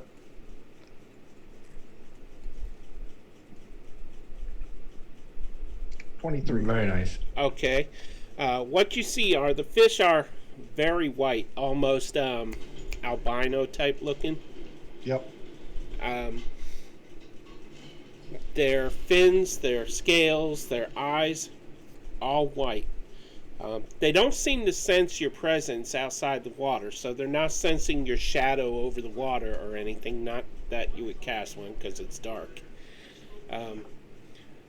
But as far as whether they've eaten, does anybody have on their extra skills a sea life type of thing? I have fishing. Oh, you have fishing? Yeah, that's why I was engineering. asking. Okay. Entomology, because I'm super into eating.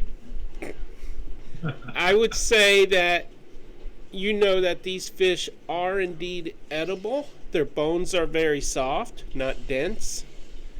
They wouldn't provide a lot to, like one would not fill you up, but they are protein. I will share that with the group, and if we decide to rest here, I might try my hand at fishing, but it's not worth spending any time solely for that purpose. Yeah. But I do want to Besides, examine. We have over someone who here. can just create, daily doses of food. Yep. I do want to examine over here where they're going in and out, though. Okay. Yeah, I wanted to do the same if I could with him. Okay. I'll cast guidance on one of you. We'll walk up a little bit. Is anyone else coming into the chamber or? Yeah, Shushar just gets in the water. That makes sense. And Rolling Can he talk to around, these frolicking. yeah, he's getting So- ashy. Uthgar is like getting a bath without intending to. Not my beard. Can Shushan talk to the minnows? I don't know. Let's find out. Seeing how he is like a fish man.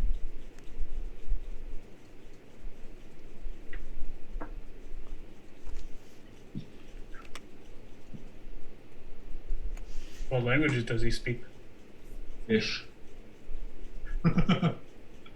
Fair. But the other question is, are the fish intelligent enough to communicate? That is a good question.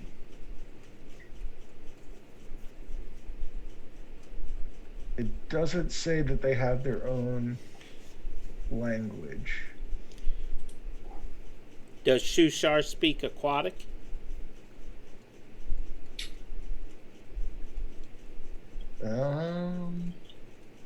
All he has he has undercommon. Okay. Then no, he can't. But to be honest, the response wouldn't have been intelligent anyway, so. What would the voice been like though? Guess you won't find out right now. Mm. So, Winnie and Bubbly. Zargos, please roll me investigation.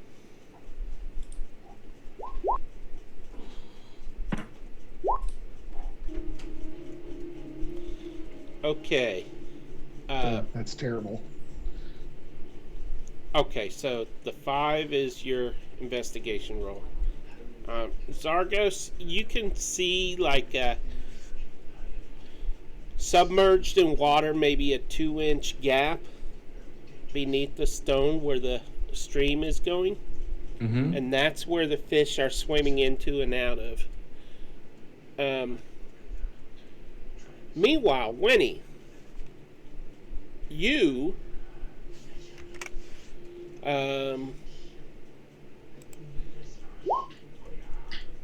what's your AC? Oh, It is good, 16. good, man. What is it? 16.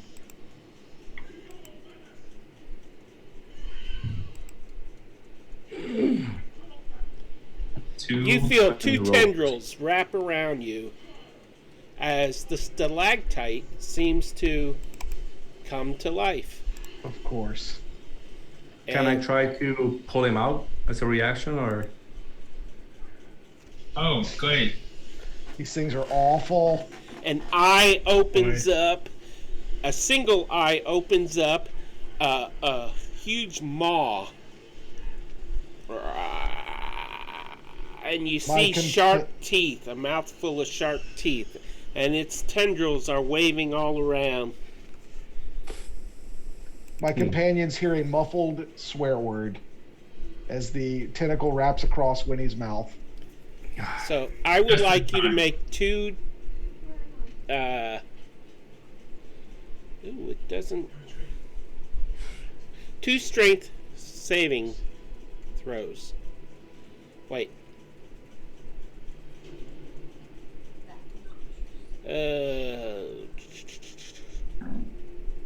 Yeah, 2 strength saving throws. No way I can use acrobatics for this. Nope, gotta be strength. All right. You Have do to have ask. an advantage. That I do? saves. Okay. I will use advantage on that one. Well, you shouldn't have. Ah! Oh my god. Critical fail. Oof. So, Oof. one of the tentacles wraps around you and restrains you. You will have disadvantage on strength checks while you are restrained. And let's see. Then it starts pulling you toward it, and you are pulled right up against it. Please move your token. And Where would you like me? Here, here, Right on top. right up against the big old token there. And right there. yeah, that'll work. And makes one attack with its bite. So its jaws reach out toward you. Oof.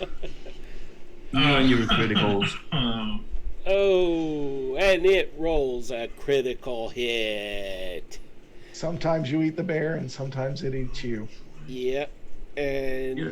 it does 4d8 plus 4. Oh, Plus 4, so that's 27 points of damage. Winnie is unconscious. Gotta love those crits. yeah. Yep. Sure. And two of Winnie them is were unconscious. mass damage. He falls limp in the grasp of this creature. God. Oh, wow. And for the duration of my unconscious, I am going silent. Okay. See you on the other side, one way or another. So Sargos sees that and he, yelled, telepathically said, when he's down. I am just gonna start initiative right now. There you go. Okay. Seraphim's not in it yet. I can roll 1 second. Of course, now I get the killer initiative roll.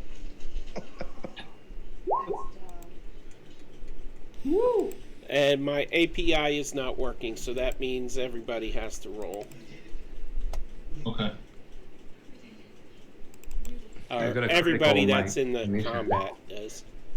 Within 50 feet of this thing. So no. that way- Sure. Let me double check that length. Yep, 50 feet. It's some ridiculous length on their tentacles. What does it say? So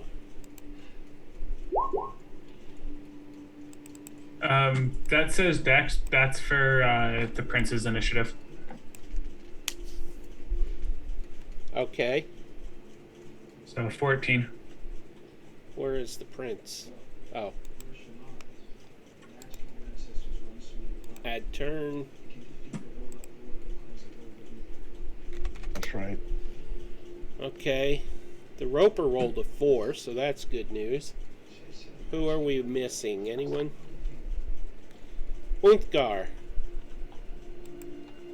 And Ront. And Bukido. Add turn. Shushar is 11. Okay. Where's the initiative? I rolled Pathfinder style by Initiative is mistake. Dex.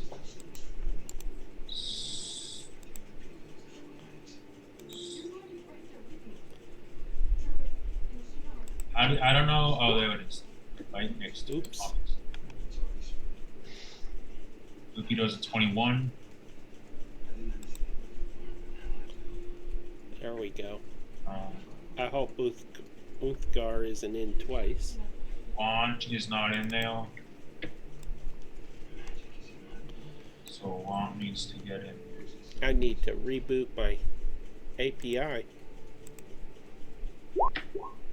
I mean, we all go up before that Roper, so that's great. Just give me 1 second here. Restart API. Dargos, you may or may not remember that when he stashed the good berry, you gave him in his belt pouch. Mm. So when he is unconscious, are we all added now? Yeah. Yeah. Okay.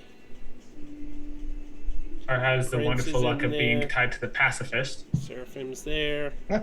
Ront's there.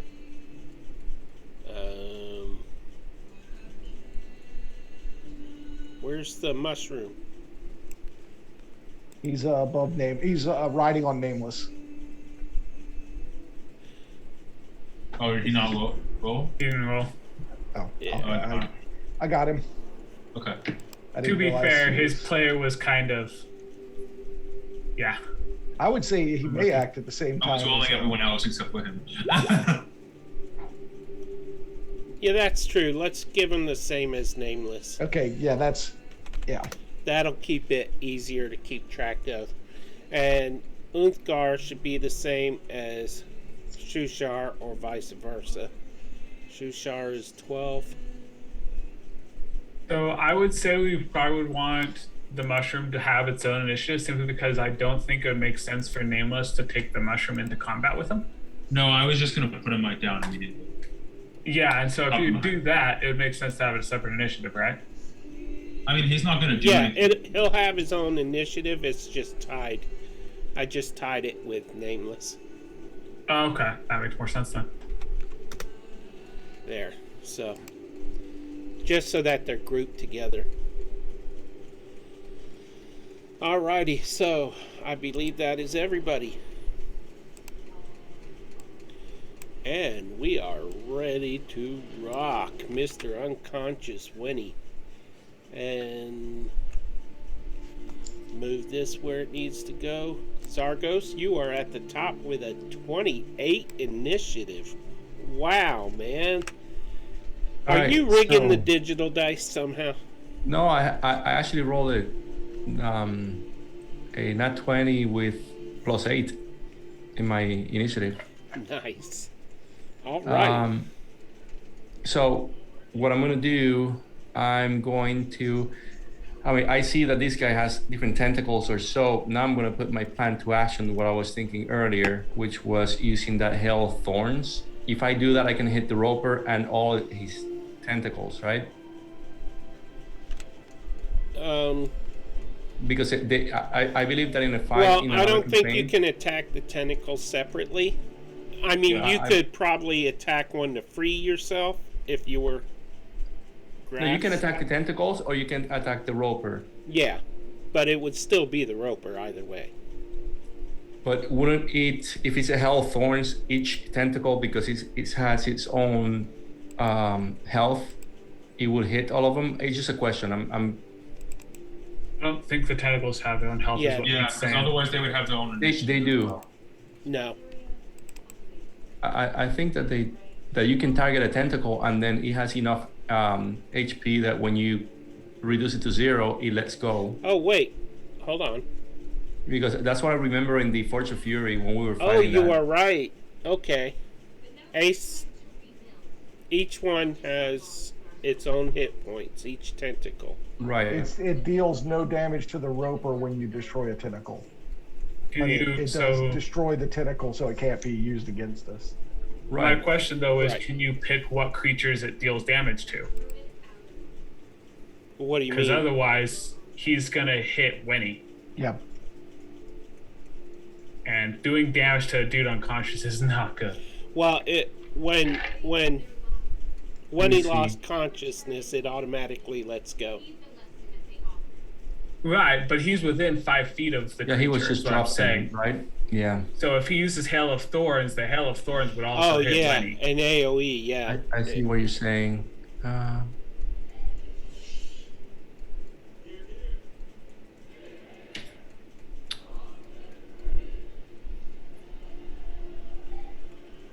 Right. Okay. So not such a great idea then.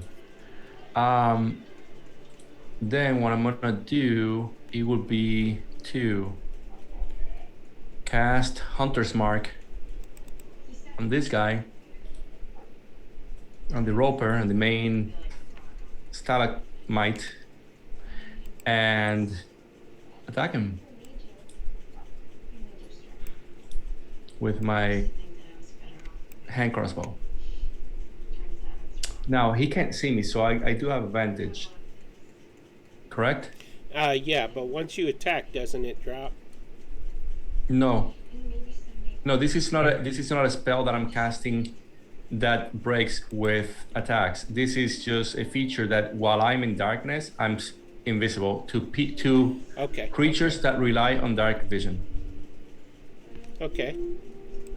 So if this creature relies on dark vision, he doesn't does. have see invisibility or anything like that, then he won't be able to see me, and actually he won't be able to even do opportunity attacks if I get away from him.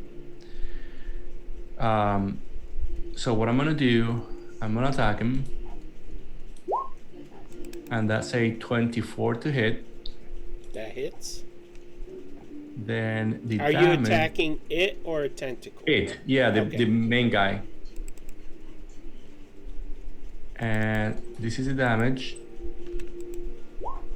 Plus.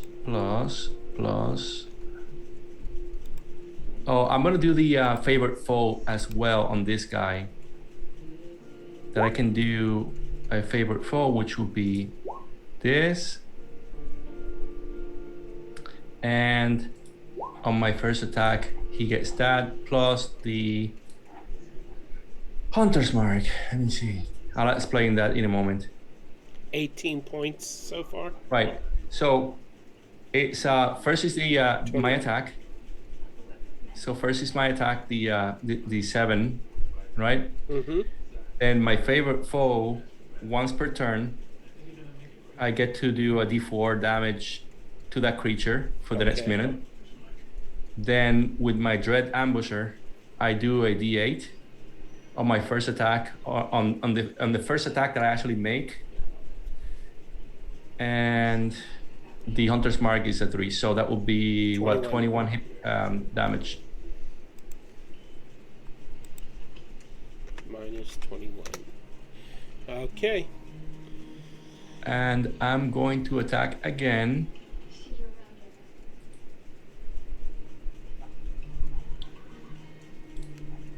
Now this one will be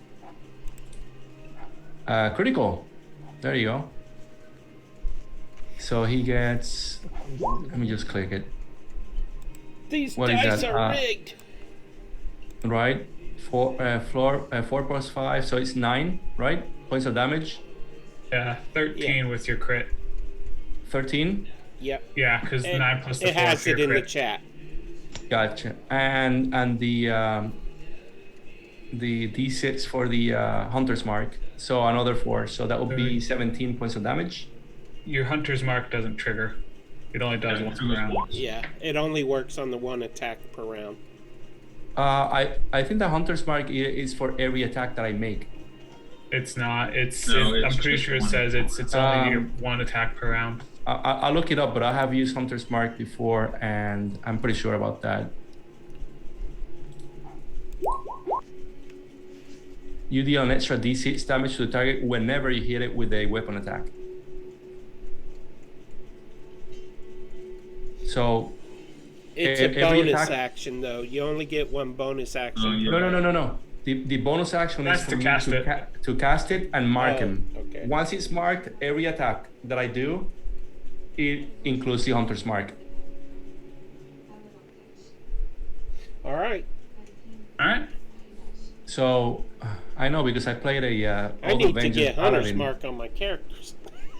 Yeah. right? No, it's a great, And it's it's a up to great an hour? spell. I mean, I had a Oath of Vengeance Paladin, and they have also Hunter's Mark, and it's amazing. So Rangers and Vengeance Paladins get it. All right. So that will be 17 there, and if I can, I'll try to drag.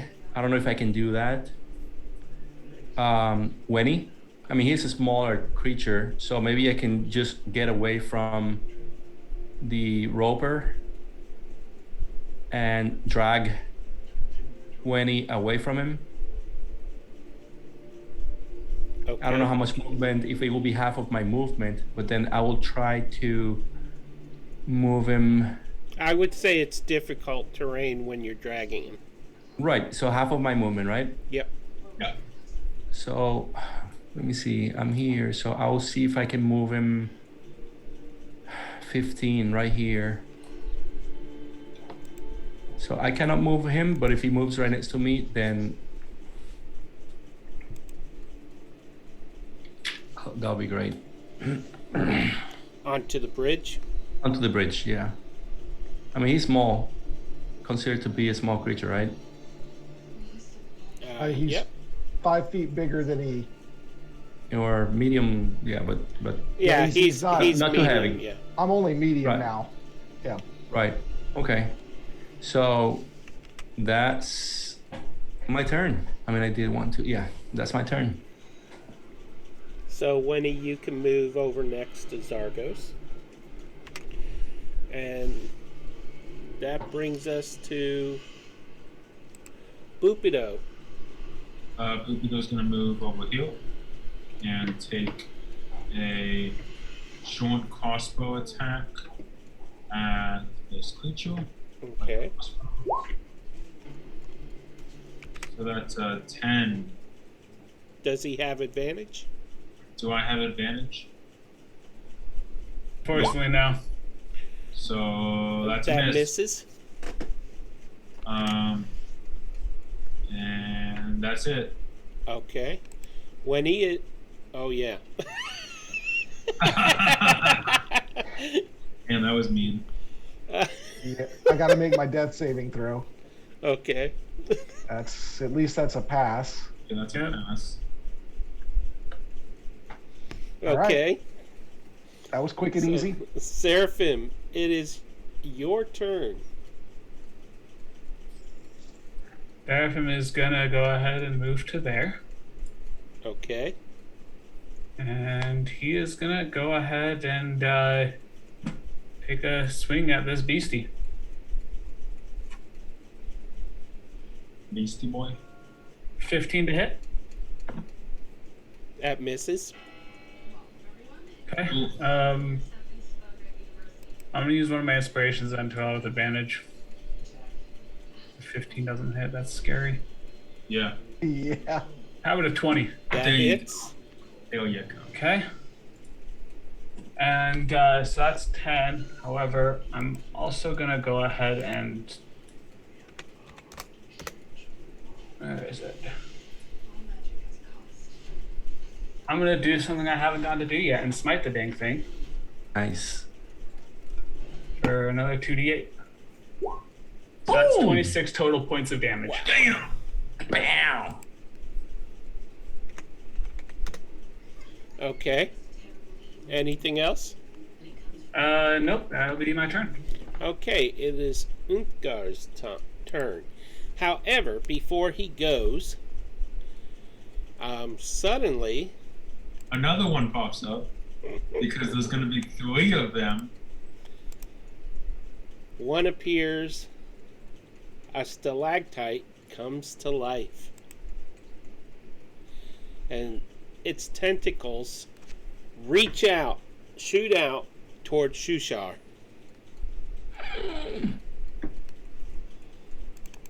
And Not good. I don't even know Shushar's AC here.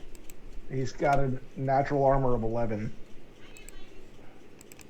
Okay, so the first one missed. It gets 4 attacks. Second one hit. Ouch. Third one missed. The fourth one missed. So one reaches him, and he must make a strength save. All right. He is, if this is grappling, he has advantage because he is slippery. Okay. So that is a 17 to wriggle free. He gets free. Beautiful. Nice. And that is all of that Roper's attacks on that round. That was a surprise round, by the way, because it just came to life. And so it is Untgar's turn. And he is going to... I'm on the wrong layer here. He is going to run forward and jump up on the ropes, the rocks. His tiny little form. He's going to jump out off of Shushar. So I guess that would put him right there. And he is going to swing his tiny great axe. I feel like before he's going to swing, he's going to do a certain bonus action though.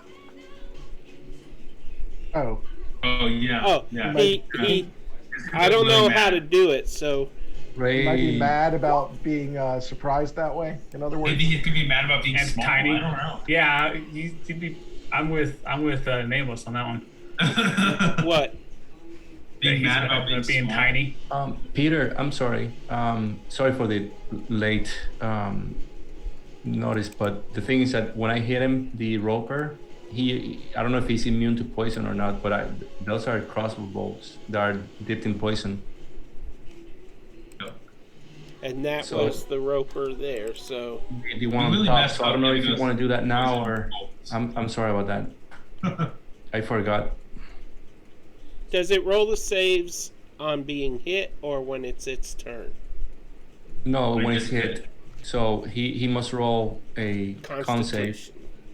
Of 12, I believe. 13. Yep, 13. he passed. Okay. Now But he that's failed the the- first one that I attack him. If I attack him a second time, does he have to do another con save or he's immune for some No, time? he's good. I think you're immune for a period. Didn't it say that, or is that Pretty the? sure. I don't recall. know. Let me look. Okay, while you're looking, Untgar is swinging with his mighty tiny axe.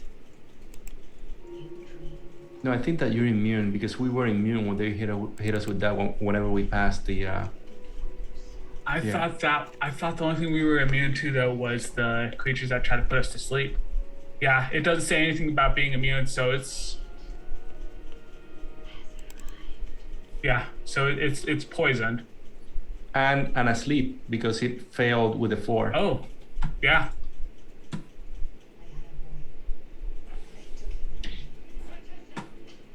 So he Oh, went yeah. night-night. So He went night-night. it So- goes night night.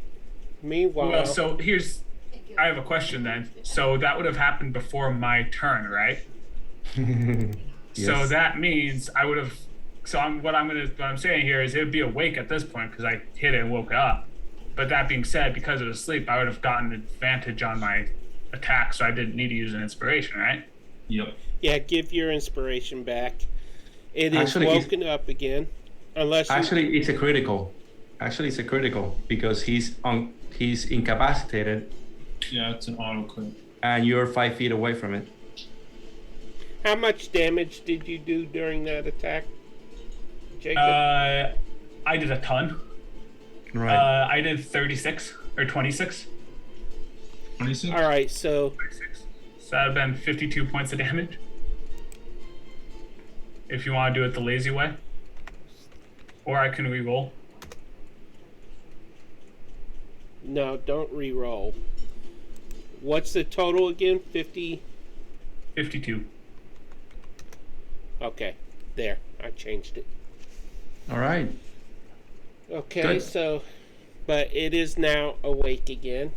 Meanwhile, Uthgar rolled a crit with his great axe on this other one, and he did 22 points of damage. What does rage do for him? It allows him to have advantage on strength saves, and he halves bludgeoning, piercing, and slashing damage. It's also a bonus to your damage, though. I don't know that. I can't remember what it is off the top of my head, but I can get it for you in like 2 seconds. With that, +2. It's +2 to your damage. okay, so that, I don't know if Roll20 added it in. It doesn't look like it. No. I don't So think No, it did not. I would say 24. He rolled 22 worth of damage with the crit, and then +2 is 24. So minus 24. I don't have his character sheet pulled up. I just have what's in Roll20. I don't know if he has bonus actions or not. Oh, Well, bonus the action. bonus action was the rage. Oh, okay. Yeah. All right. And right now, the barbarian can only do rage and then attack. He can do reckless attacks, which is advantage on hits. But then his defense gets affected. He gets disadvantage. I mean, the enemies get advantage on their attacks. Oh, and he's got a danger sense too. Wow. Right. Raging, right? Okay, so that's the end of his turn then. I don't want to risk him getting killed on Mark there. No, he should be a tough guy. Yep. So it is Stool's turn. Stool is going to hop off and come hide over here. Now, wasn't Jeff controlling Stool? That's Oh, yeah. that's what Stool is gonna do. That's what's Okay. okay. Should get away as far as he can. And that's the end of his turn? Yes. Can he hide over here or no? Can he Well, he use, used his action to dash if he's gonna move 20 feet. That's can it? he use, Okay. Can he use his action to hide? No, he used it. No, to not hide, run. but just get out of the line of sight. That's what I'm saying. Just get. Right. If he gets hit by that roper, he's just Yeah, Bye-bye. He's toast. Boldy toast. Bodhi toast. Oh yeah. Okay, so it is Shushar's turn. And who is playing Shushar? That is me. Oh man. He's a pacifist. Shushar. He's so Mhm. torn.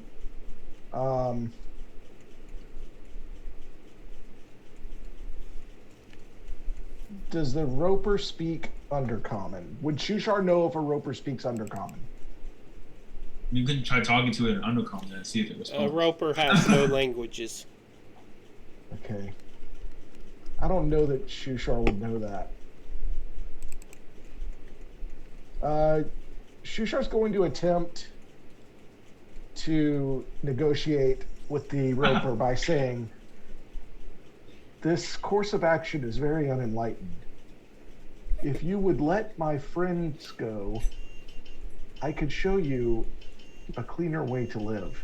I won't have to unleash my ultimate power. So the Roper is like waving its arms around. Excuse me.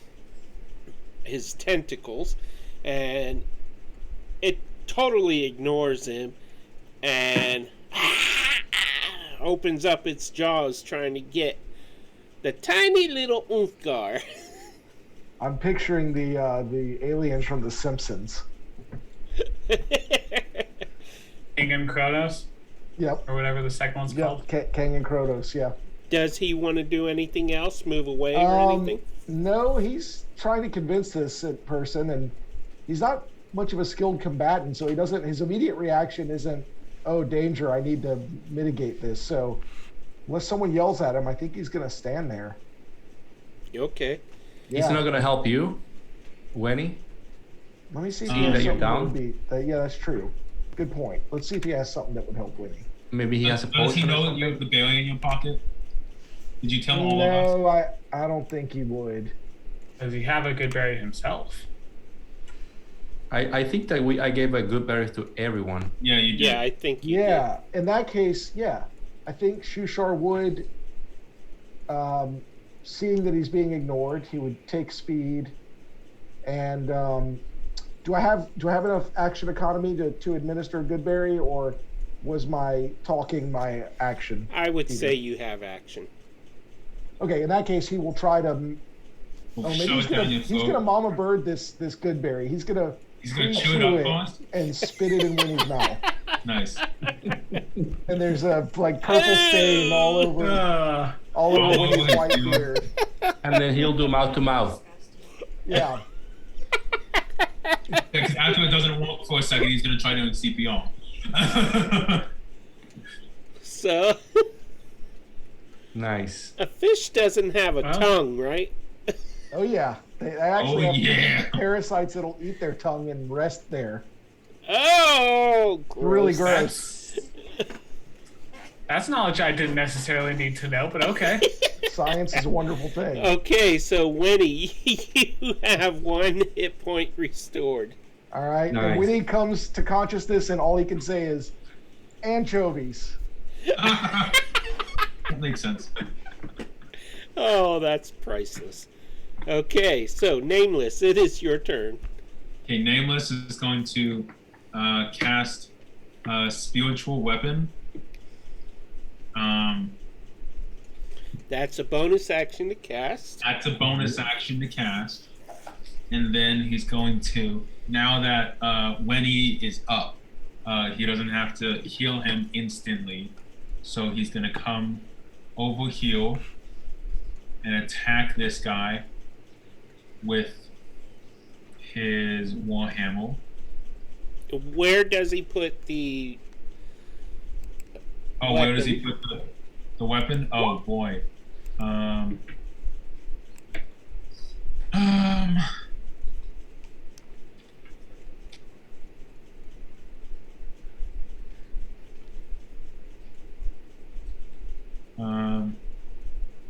Just ping where you want it. Oh, okay. He'll put it here next to him. There? Yep. It's a phoenix. Well, I can't turn it into a phoenix, so at least I don't think I can. Become a phoenix. I wonder if it's a multi-sided. Nope. That would have been sweet. Okay, so it is right there. And so you were going to hit this thing? Yeah, so I rolled a 25 to attack it. Okay. That hits. Awesome. So You I'm can click going. Warhammer under where your roll is. And That is a nice 13 damage. oh, you're using it as a two-handed? I don't carry the shield, so yeah. Okay. And Well, then, that is exactly what you needed. I wanted to use the spiritual weapon. Okay. So, and you can only move the spiritual weapon on your bonus turn. So, Yep. You don't have any more actions left, right? That's my turn. Okay. Good job. Prince Darendil, who is around the corner with Stool.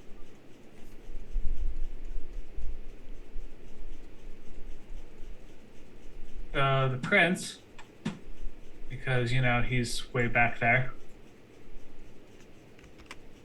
and can't get really within any range of anything. Why is the spiritual weapon wiggling around like that? It's odd. Prince Because moves it's to there, animated. Oh, fancy. and that'll be his turn.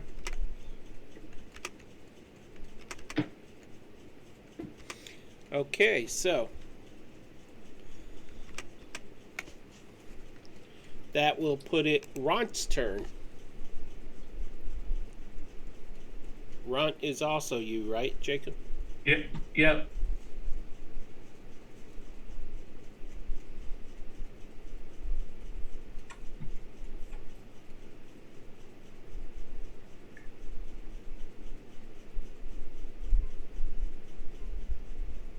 Ront will move to there.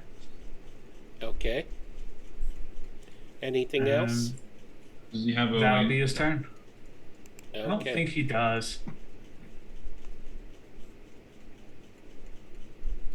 No, because I think the only thing he has is the half-broken axe thing. Okay.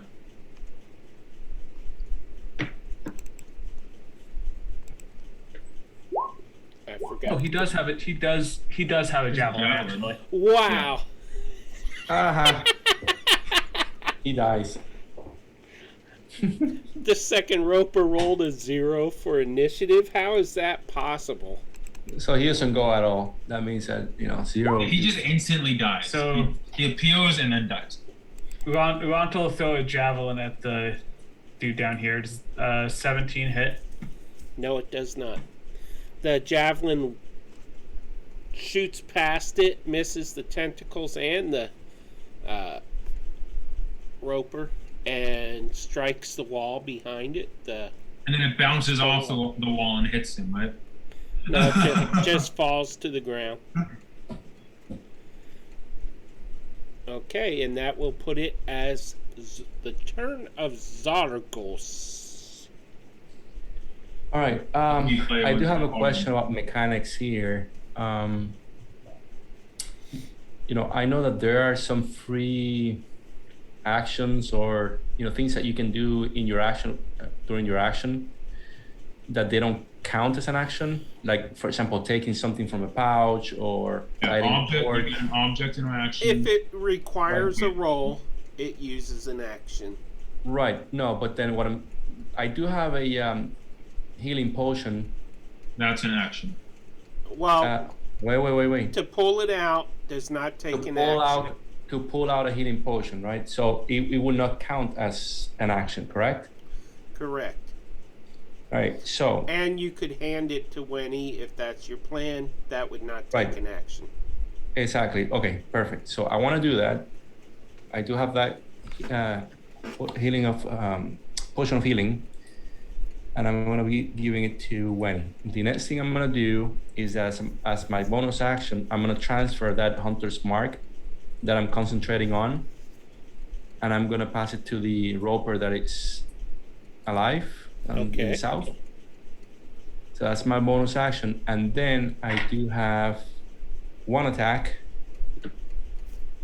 to do with my crossbow. Alrighty.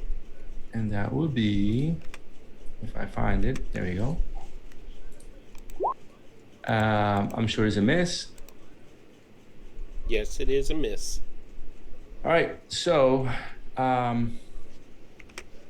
that's that. I'm going to move. Remember, I'm invisible still, so I mean, as long as there's darkness, I'm invisible. So I'm just gonna move away here this way. And actually, no, never mind. I'm gonna move back. I'm gonna move here, right next to that dead roper. Okay. That's it. Yep, that's all I can do.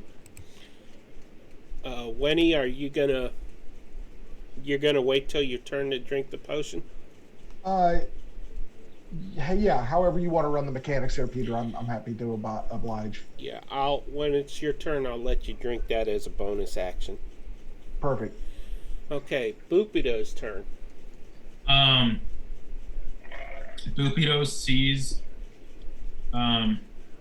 this thing and sees it like it looks like a big like fish monster. So with that in mind, he's going to use his hooked spear as a to try and like catch it like a fish. Because why not?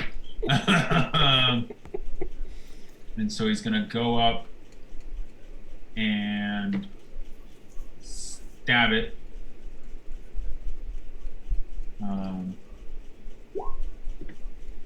He misses. Okay, and that's the end of his turn. Okay. Winnie, it is your turn. All right. First thing he will do is bonus action chug the potion, Okay. which is let's see. 1d6, I think, or 2d6? 2d4 plus 4. Yeah, 2d4 yeah. plus 4. 7. No, is it +2? No, it's plus +2. 4. It's not +4. 2d4. It's I'm +2. sorry, 2d4 plus 2. Yeah, Right. 7. Okay. There you go. I rolled it correctly. Okay, he's still quite peaked. Bonus action. So he will use half of his speed to stand up, and we'll move 5. Can I cross the corpse of this roper here? What corpse? Whoa. 5, 10, 15. This might disintegrate that thing, you know, on the spiritual weapon. Well, you're stepping on the remains. You can Yeah. feel it squishing beneath your feet. 15. Maybe it'll wake up and eat you. Speed. Then I'm going to target this with my hand crossbow and fire. Okay. We are all in the way of that. I think I can sneak it in. Okay. Like shoots it between our legs. Yeah, I guess he's taller than us, so it'd be like yeah, over our he's shoulders. taller. I think I can sneak so, it in yeah. over Uthgar But like that. Unthgar is Look at that. shorter, so he Look can at that. shoot That's right beautiful. over Unthgar. That's as clean a shot as I've ever seen. Wow, look at Okay, that. Look that's at that. 23 to hit. That hits. That is 6 piercing plus 4 sneak attack for 10 piercing damage of a poison nature. Please make a DC 13 con save. Well, first, let me get this damage out of the way here. Yeah. Minus 10. And then the con save. You go to Oh, sleep. All right. it you is are, asleep. and Winnie is going to end his turn.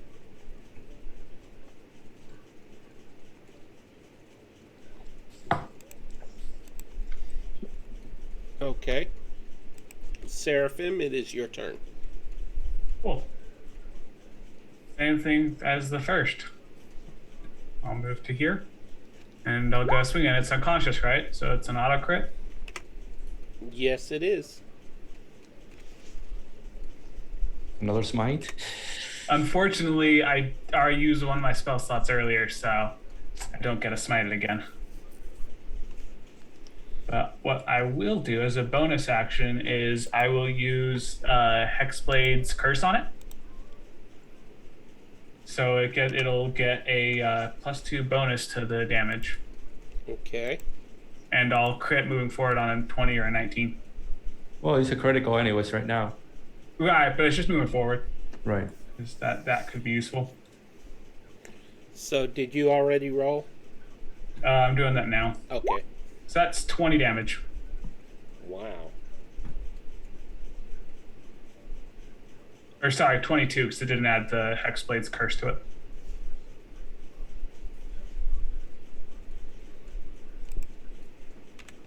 Nice. Yeah, that'll do. And that'll be my turn. Okay. And it is now awake. Yes, it is. You know what? I'm not going to put the sleeping icon on this guy anymore. That thing's way down there. Okay, so let's see. That brings us to Unthgar. Unthgar is going to take a swing again. Does Rage... How long does Rage last? A minute. 10 rounds. A minute. So, at 22 hits, he rolled an 11 damage. And how do I adjust that with Rage? +2. You just added. +2. Okay. So 13. Alrighty. I'll ask every time, probably. Mhm. Okay. Wouldn't have it any other way. And that is the... Because I don't know if he's got bonus actions. That is... The only bonus action he has is 2-weapon fighting, which doesn't really matter for him, I think. Okay. So, Stool's turn. Jeff. He is going to. I think he's going to continue to. Use his action to hide. Yeah, he'll try to hide. Have him roll stealth just for the fun of it. Yeah, stealth. Let's see what So we got Dex. here. He might have the stealth skill. He doesn't have stealth. I tried to do it. He's got nothing. He's got to go Dex forward. Yeah. Let's Oh see. no!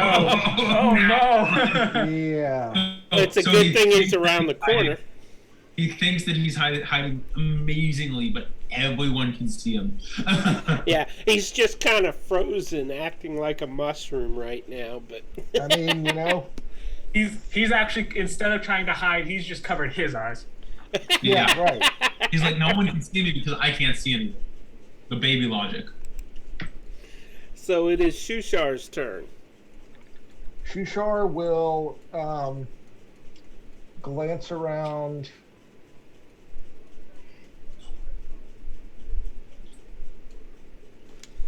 By the way, guys, we are 30 minutes till the end of tonight's episode. I think Shushar sees Stool, who looks very stressed out trying to hide, so he's gonna move in that direction. 5, 10, 15. Whoop. Go! I was like, why is Ron running away? He pushes Ron over as he tries to get away. 25, 30. And he will use his action to try and comfort Stool by talking quietly to him and telling him. Is he going to try and hide too? There's no point. Yeah, so that is Shushar's turn. Okay. Nameless, you are up, my friend. Okay, I'm going to go ahead and I'm going to go up and attack it. Go bang, the bang. No, I'll go over with you. And I'm going to swing at it with that Warhammer. So That hits. Awesome. You should roll your advantage just to see if you crit, though, because you're flanking. Oh, I am flanking. Yeah, roll to hit again. Okay, so Okay. So that's a 12 damage, and then I'm going to move the my spiritual weapon right here, and that does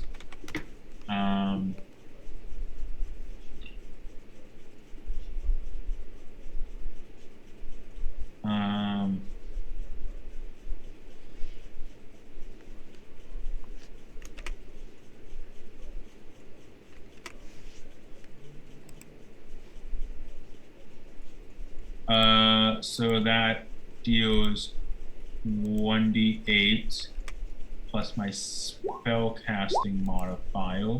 You have to roll to hit with it first. Okay.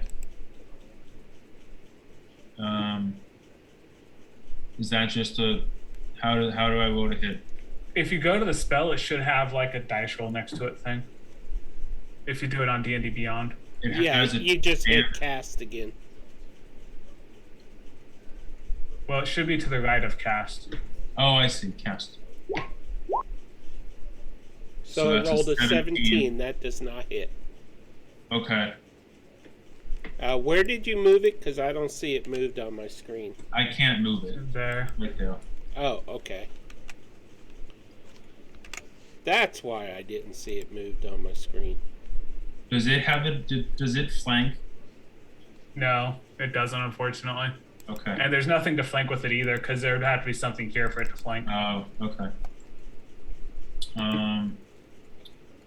That's it. Yep. See if you can move it now. Oh, yep. I got it. Sweet. Okay. Alrighty, so it is Prince Darendil's turn.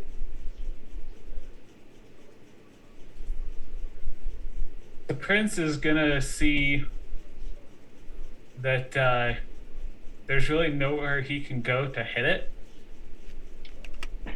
Can he hit it from here? Yeah, I would say that's next to it because it's in again. that square. Every time. Okay, cool. Yeah, he'll take a swing at it then. Okay.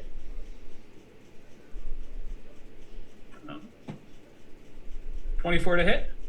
That hits.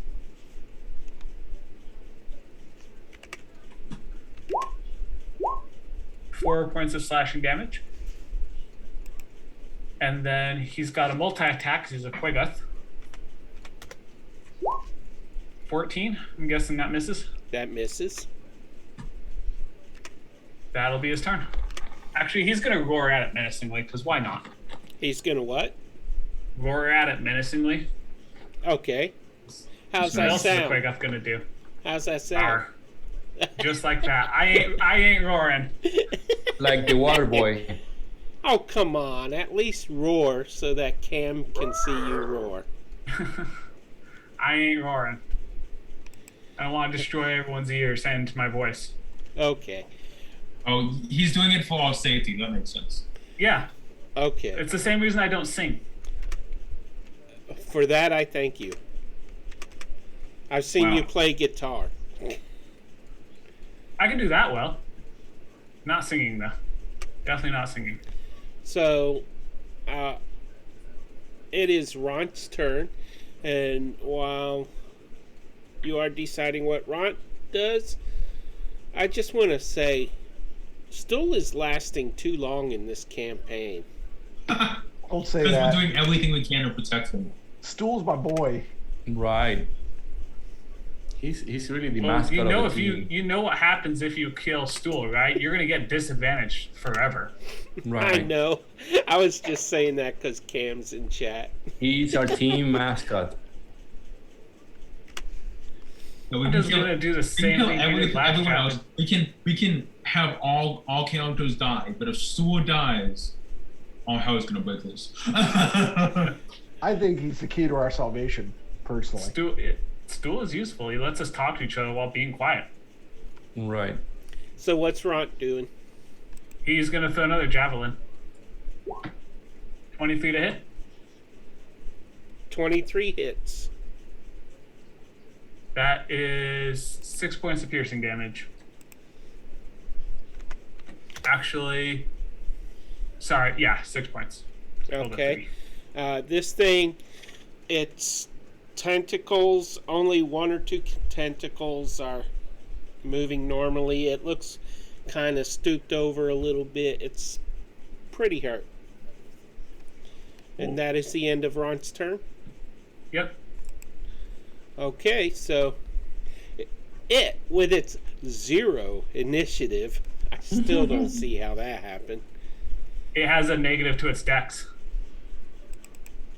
It will... Oh yeah, -1 bonus on dex. It will...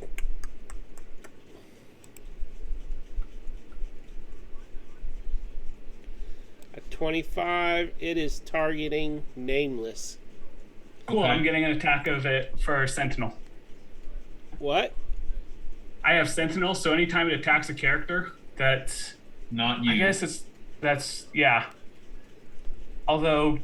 Well, it gets I think it has to 4 be within 5 attacks. feet. Well, then So one. I'm attacking it. Yeah, I'm attacking it at least once. I attack it once then. You have to attack. Even if it attacks you? If it attacks anyone else near it, I can attack it.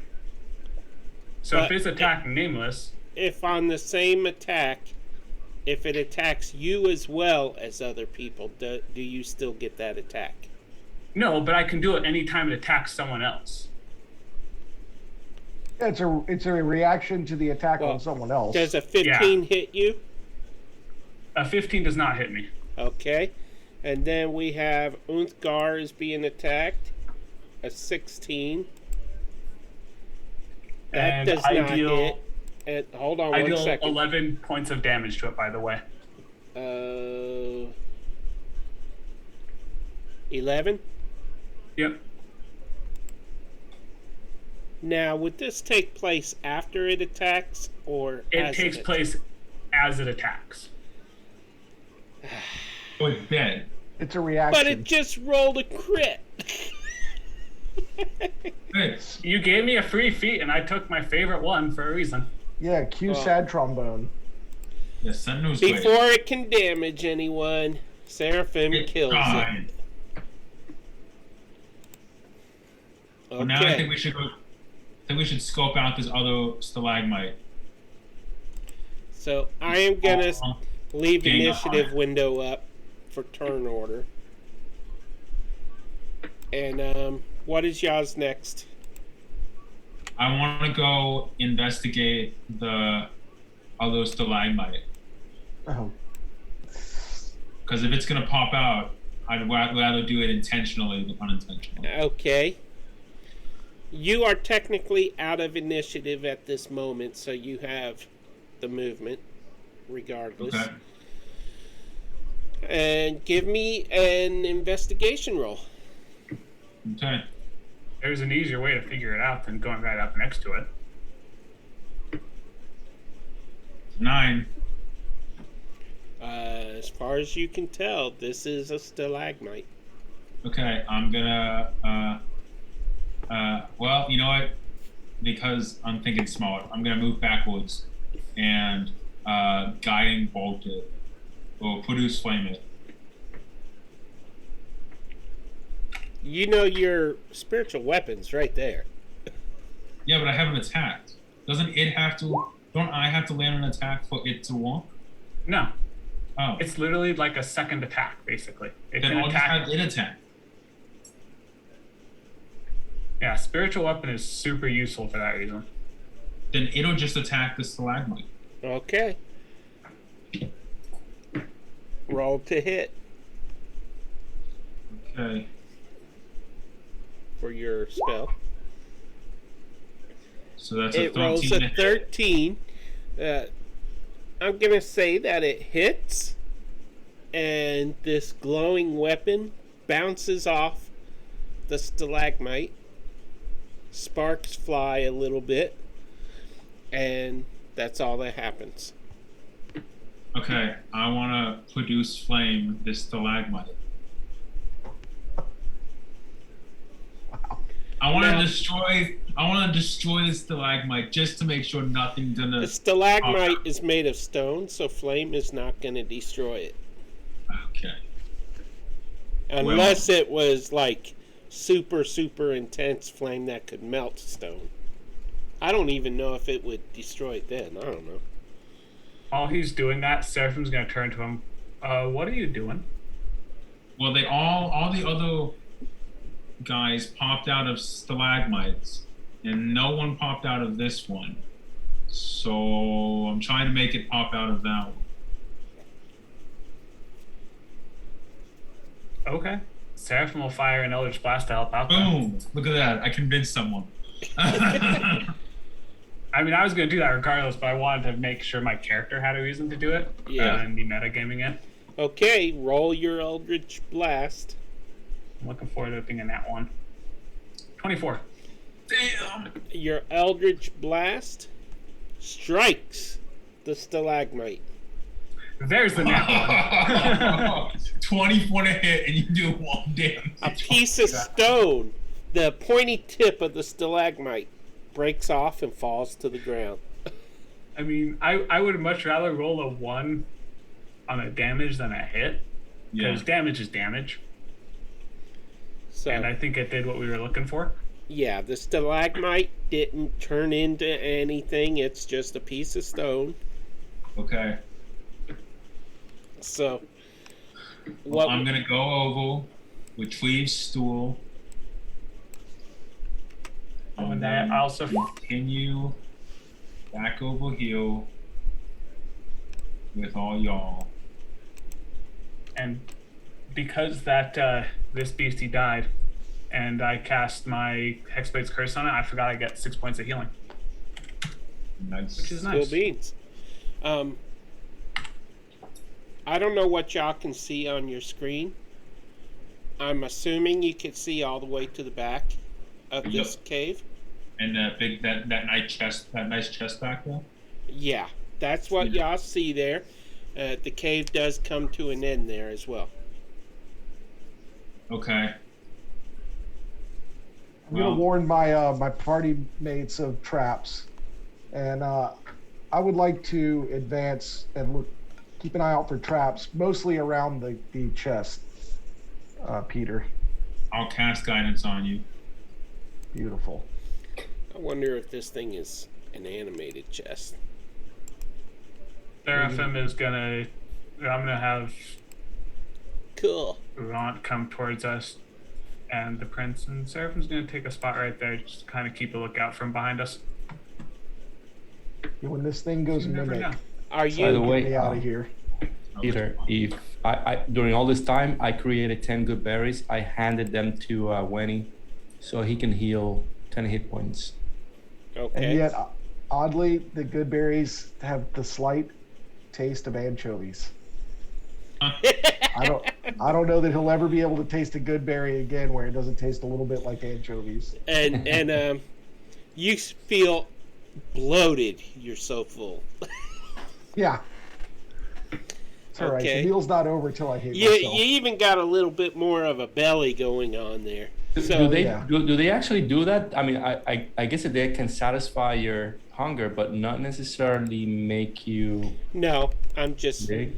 making it. 'Cause Okay, it okay. sounded cool. Because I didn't know. Man, I'm gonna make this guy explode. Yeah, if you want to take my five extra speed from me, Peter, I wouldn't argue. No, that's okay. Okay, Yeah, I so want to check this sucker out for traps before I. you do not find any traps. And I'd like to investigate it for is it a mimic before I touch it. Yeah, make sure it's not a monster. Roll me an investigation, I guess, since you're going to keep investigating. Happily. 22. Surprise. Yeah. I told you. Can I get a reaction since I was prepared for it? Yeah, I'll give you a reaction. I'm gonna stab it. Okay. 21 to hit. Just 1 second, please. I am opening the sheet. 8 mimics. Imagine that. A chest just in the middle of nothing turns out to be a mimic. God, Yeah, I hate it's- mimics. Is this a new initiative? And it was even opening and closing like a mouth. Initiative is still open.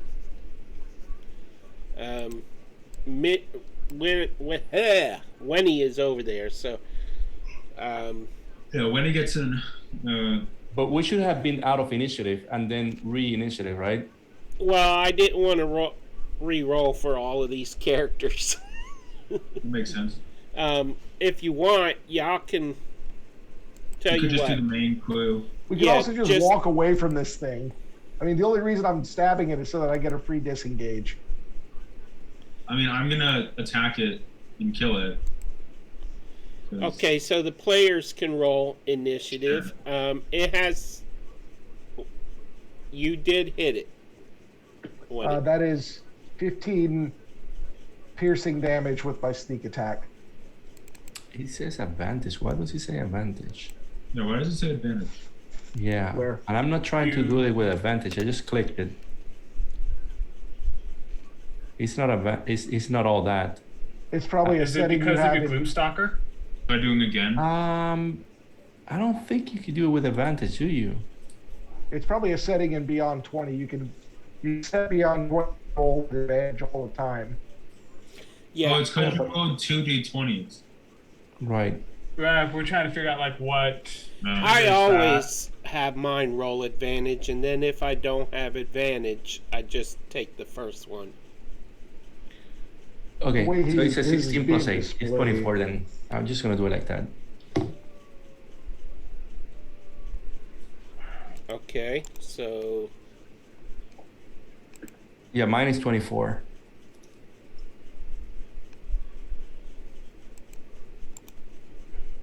I don't have an option. Are you selecting your token right now? No. You have to do that. Well, he just did it as a regular roll, so that's why it did pop in. So you'll just have to like Right. manually. Yeah, add him I'm in. just not getting the option to add him. When he just got kicked.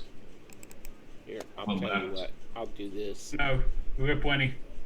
We lost our. And when he disappeared out of Zoom. Did the rogue thing and stealth away. Yep. Okay, when he pops.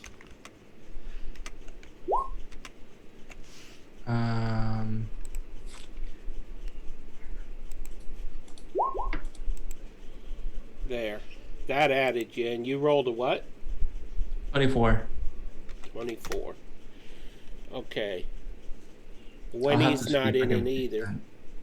When he's not healed. Yeah, I just came back.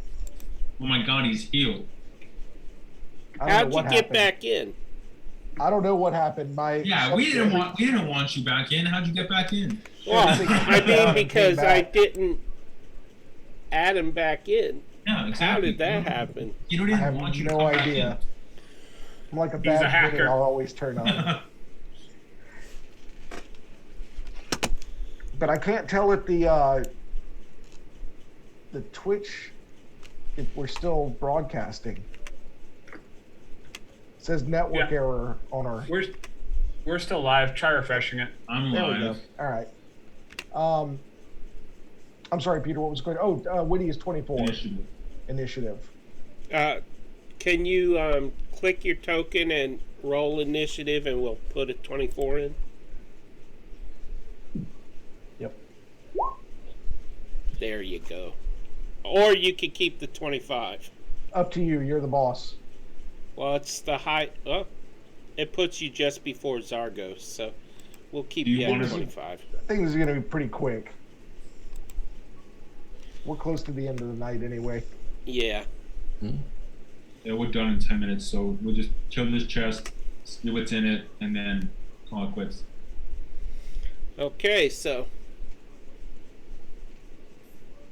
Wenny, it is actually Now you had done some damage to it, and it is And your if- turn in the initiative. All right, then I will make one more attack. 26 to hit, please. That hits. That is 13 piercing plus 6 sneak attack for 19 piercing damage. Okay. And you know what? I'm on a roll. I think I'll bonus action short sword this thing. No, I'll bonus action dagger it. Ah, that's going to miss. Yep. So I will fancy footwork myself 5, 10, 15, 20, 25, 30. Okay. And that's my turn.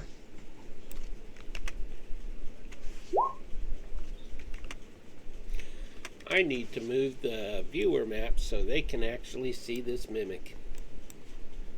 And there, that should put everything close enough. Yep. Okay, so that puts us at Zargos. Okay. Just gonna get up close and personal here. I mean, in range. So that would be. So okay, it will be right where that thing is at fire or whatnot, and I should have a clean, shot to Yeah. this guy. I'm gonna attack him with my bow, crossbow, hand crossbow.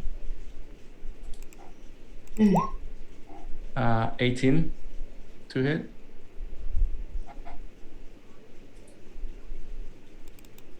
Does 18 hit? It does. Hey, I have a question. Yeah. It's a 42. mechanics question. Now, a mimic cannot be knocked prone. It's immune to it. So if it's unconscious, does it sleep, I guess, in the shape of a chest, standing there normal? I would assume so. Yeah, that makes sense. If it's not immune to being poisoned, because Okay. it would be incapacitated. And what would happen is incapacitated means you can't move. So if it's a chest, then yeah, it just looks like a regular chest that doesn't do anything. So you did 14 there? Oh, you don't have Hunter's Mark on it, so... No hunter. No, but it's 14. That's Dread Ambusher. That's my first attack of the turn Okay. of the whole combat. Yeah. So it's 14. Okay. All You knock a few of its teeth out. right. I'm shooting at it again at 12. Why does it say? That Sword sword. I clicked the wrong one. I'm sorry. Shooting a strong Yes, shot, there you that's go. impressive. At 27. It's. I'm sorry, that joke. I just clicked the wrong I'm one. just imagining Zargos running out of bolts, not realizing it, and actually putting a short sword in his crossbow bow for the bolt. Yeah, I know. Sorry. So that's 6 points of damage? Correct. And then I'm gonna use my bonus action to shoot him again. 27 to hit, That hits. and 7 more. You killed it. Yay! That was a lot of fun. I'm gonna go get. I'm gonna see if I can get all my bolts, get them back from the ropers and everything else. Okay. No. Do you want me to roll? You said survival last time. Yeah, That's an 8. it was 10 or higher, right? Yep, that's an 8. So Okay. they break. I mean, they're not good. Okay. What's I in mean, there? they're actually considered to be magical. Well, no, they're not magical. No. The damage is magical, but they're not magical arrows. So okay. So I'm gonna subtract those from my inventory. Okay, so the mimic is deceased. It is laying there. Its mouth is closed, collapsed shut. It's kind of, a few of its teeth is hanging over the edge of the front of it, It's missing some teeth. Is there stuff in it, or is it just? Yeah, I'll poke around and see if there's anything worthwhile. Well, let's see. I know I have something here.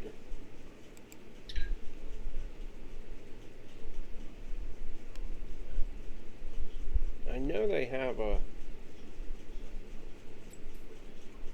I'm checking, just give me a moment here. Yeah, take your time. Where is it?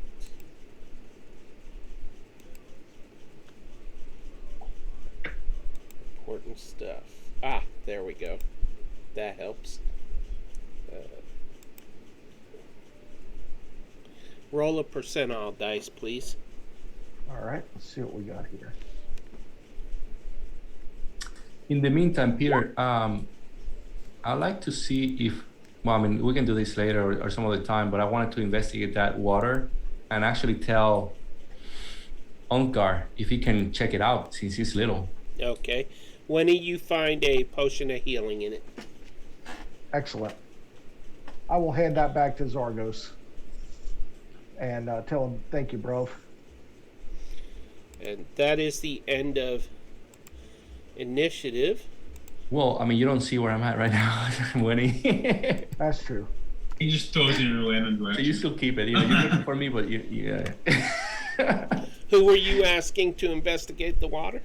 So I wanted to tell telepathically, since we're all together again, tell Onkar, since he's little, and we have that water down there, that it's, you said that it was a small area. Yeah. If he can, if he wants to, and if you can, check it out, because there seems to be a way maybe down there that the fish went to. Okay. Well, it's only 2 inches high. How big is he? The opening. He is small size. So Like- that's about the size of a gnome. But he'll like put part of his face down trying to see through the hole. The Okay. opening. It is underwater, so he's got one eye kind of angled beneath the water with his eye open. And he's trying to see, and it's just, he doesn't see anything. Okay. Hmm. And hey, talk about timing.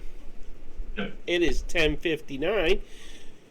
There are no more creatures to battle in this area. So, you have the makings of a fire there. You could build a fire. You have, the water is drinkable. It doesn't taste great, but it is drinkable. I vote for a long rest. Yeah. I agree with that. I think Okay, we set up camp and take a long rest. Go Right in this alcove. go Yep, that's a ahead good and spot. click long rest on your D&D Beyond characters, and Yay. that is the end of tonight's episode, except for a couple of announcements. First, I would like to congratulate our players on leveling up, Oh, sweet. because Sweet. you leveled up. Yay. Sweet. Fantastic. It took you weeks to do it. Yeah. it did. Took us 3 weeks. Well, 3 months to become level 4. Yay. So you leveled Nice. up. I don't know where you are going to go next. I mean, it's a dead end here, too. So, Yeah, we're gonna have to go back and fight those centipedes, probably. well, that No, was a dead 'cause end. that's as a dead well. end. Oh. We'll have to go northeast. It looks like you're going to get to go the way you originally wanted to go, Nameless. Sweet. Just without the Gelatinous Cube, thankfully. And I want to thank the viewers for tuning in. Without you, this would only be D&D, which is actually pretty fantastic. But we love having somebody here to enjoy the stream with us. We appreciate you. We love you. And we want to thank you for watching. And if you haven't subscribed, please do, because I'm a poor man and I really need the money. And Shameless. I know, but I got bills to pay. I hope this helps. And so, anyways, do any of you have any stream announcements or anything? Next Tuesday, Oh, Tyranny. Or that's gonna take me so long to get the new name. Okay, Winnie, I'll announce that in a sec, though. Winnie, you have your DM's Guild. Yeah, my free content. And Peter, forgive me. What do I do to conjure that information in the chat? I gotcha. There we go. Hopefully that works. You sent it to me a couple weeks ago, and I'd never had a chance to share it. So I did actually create There we a go. command, but I don't remember the command. I'll have to. I was look it looking up. for it in the email or the chat on Discord, but I'll find that before next. But yeah, please help yourself to some gnome lore. Well, it's not DM's pants. It's all free. I hope you enjoy it. Expand your knowledge of gnomes. and Get out there and play some also- gnomes. Also, Jeff here, who plays Winnie, does occasionally share recipes on our Discord channel, which you can. occasionally.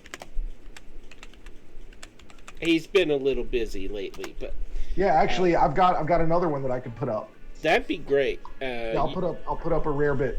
If you have recipe. not joined our Discord, you can click that link that I just put into the chat. And also, coming this, let's see, nothing on Saturday. Monday is Curse of Strahd on. Oh, no, I take No. that back. Monday is Real Lancelot is doing a one-shot for in place of Curse of Strahd on Twitch Save versus Games. And Tuesday we have Dragons of a Winter Storm, the next chapter. I apologize. I also had to cancel that one this week because of unforeseen circumstances, but we will be back next week, I can assure you. And let's see. After that, will we be at the end of the month? no. We Okay, got so two more. Out of the Abyss will be back next week. Same bat time, same bat channel. And hello, Nerdlandia. It is so nice to see you popping up in our chat. Kat, you know we love you. We love all of you, and thank you for watching, and we will see you next week. Bye, everybody. Uh,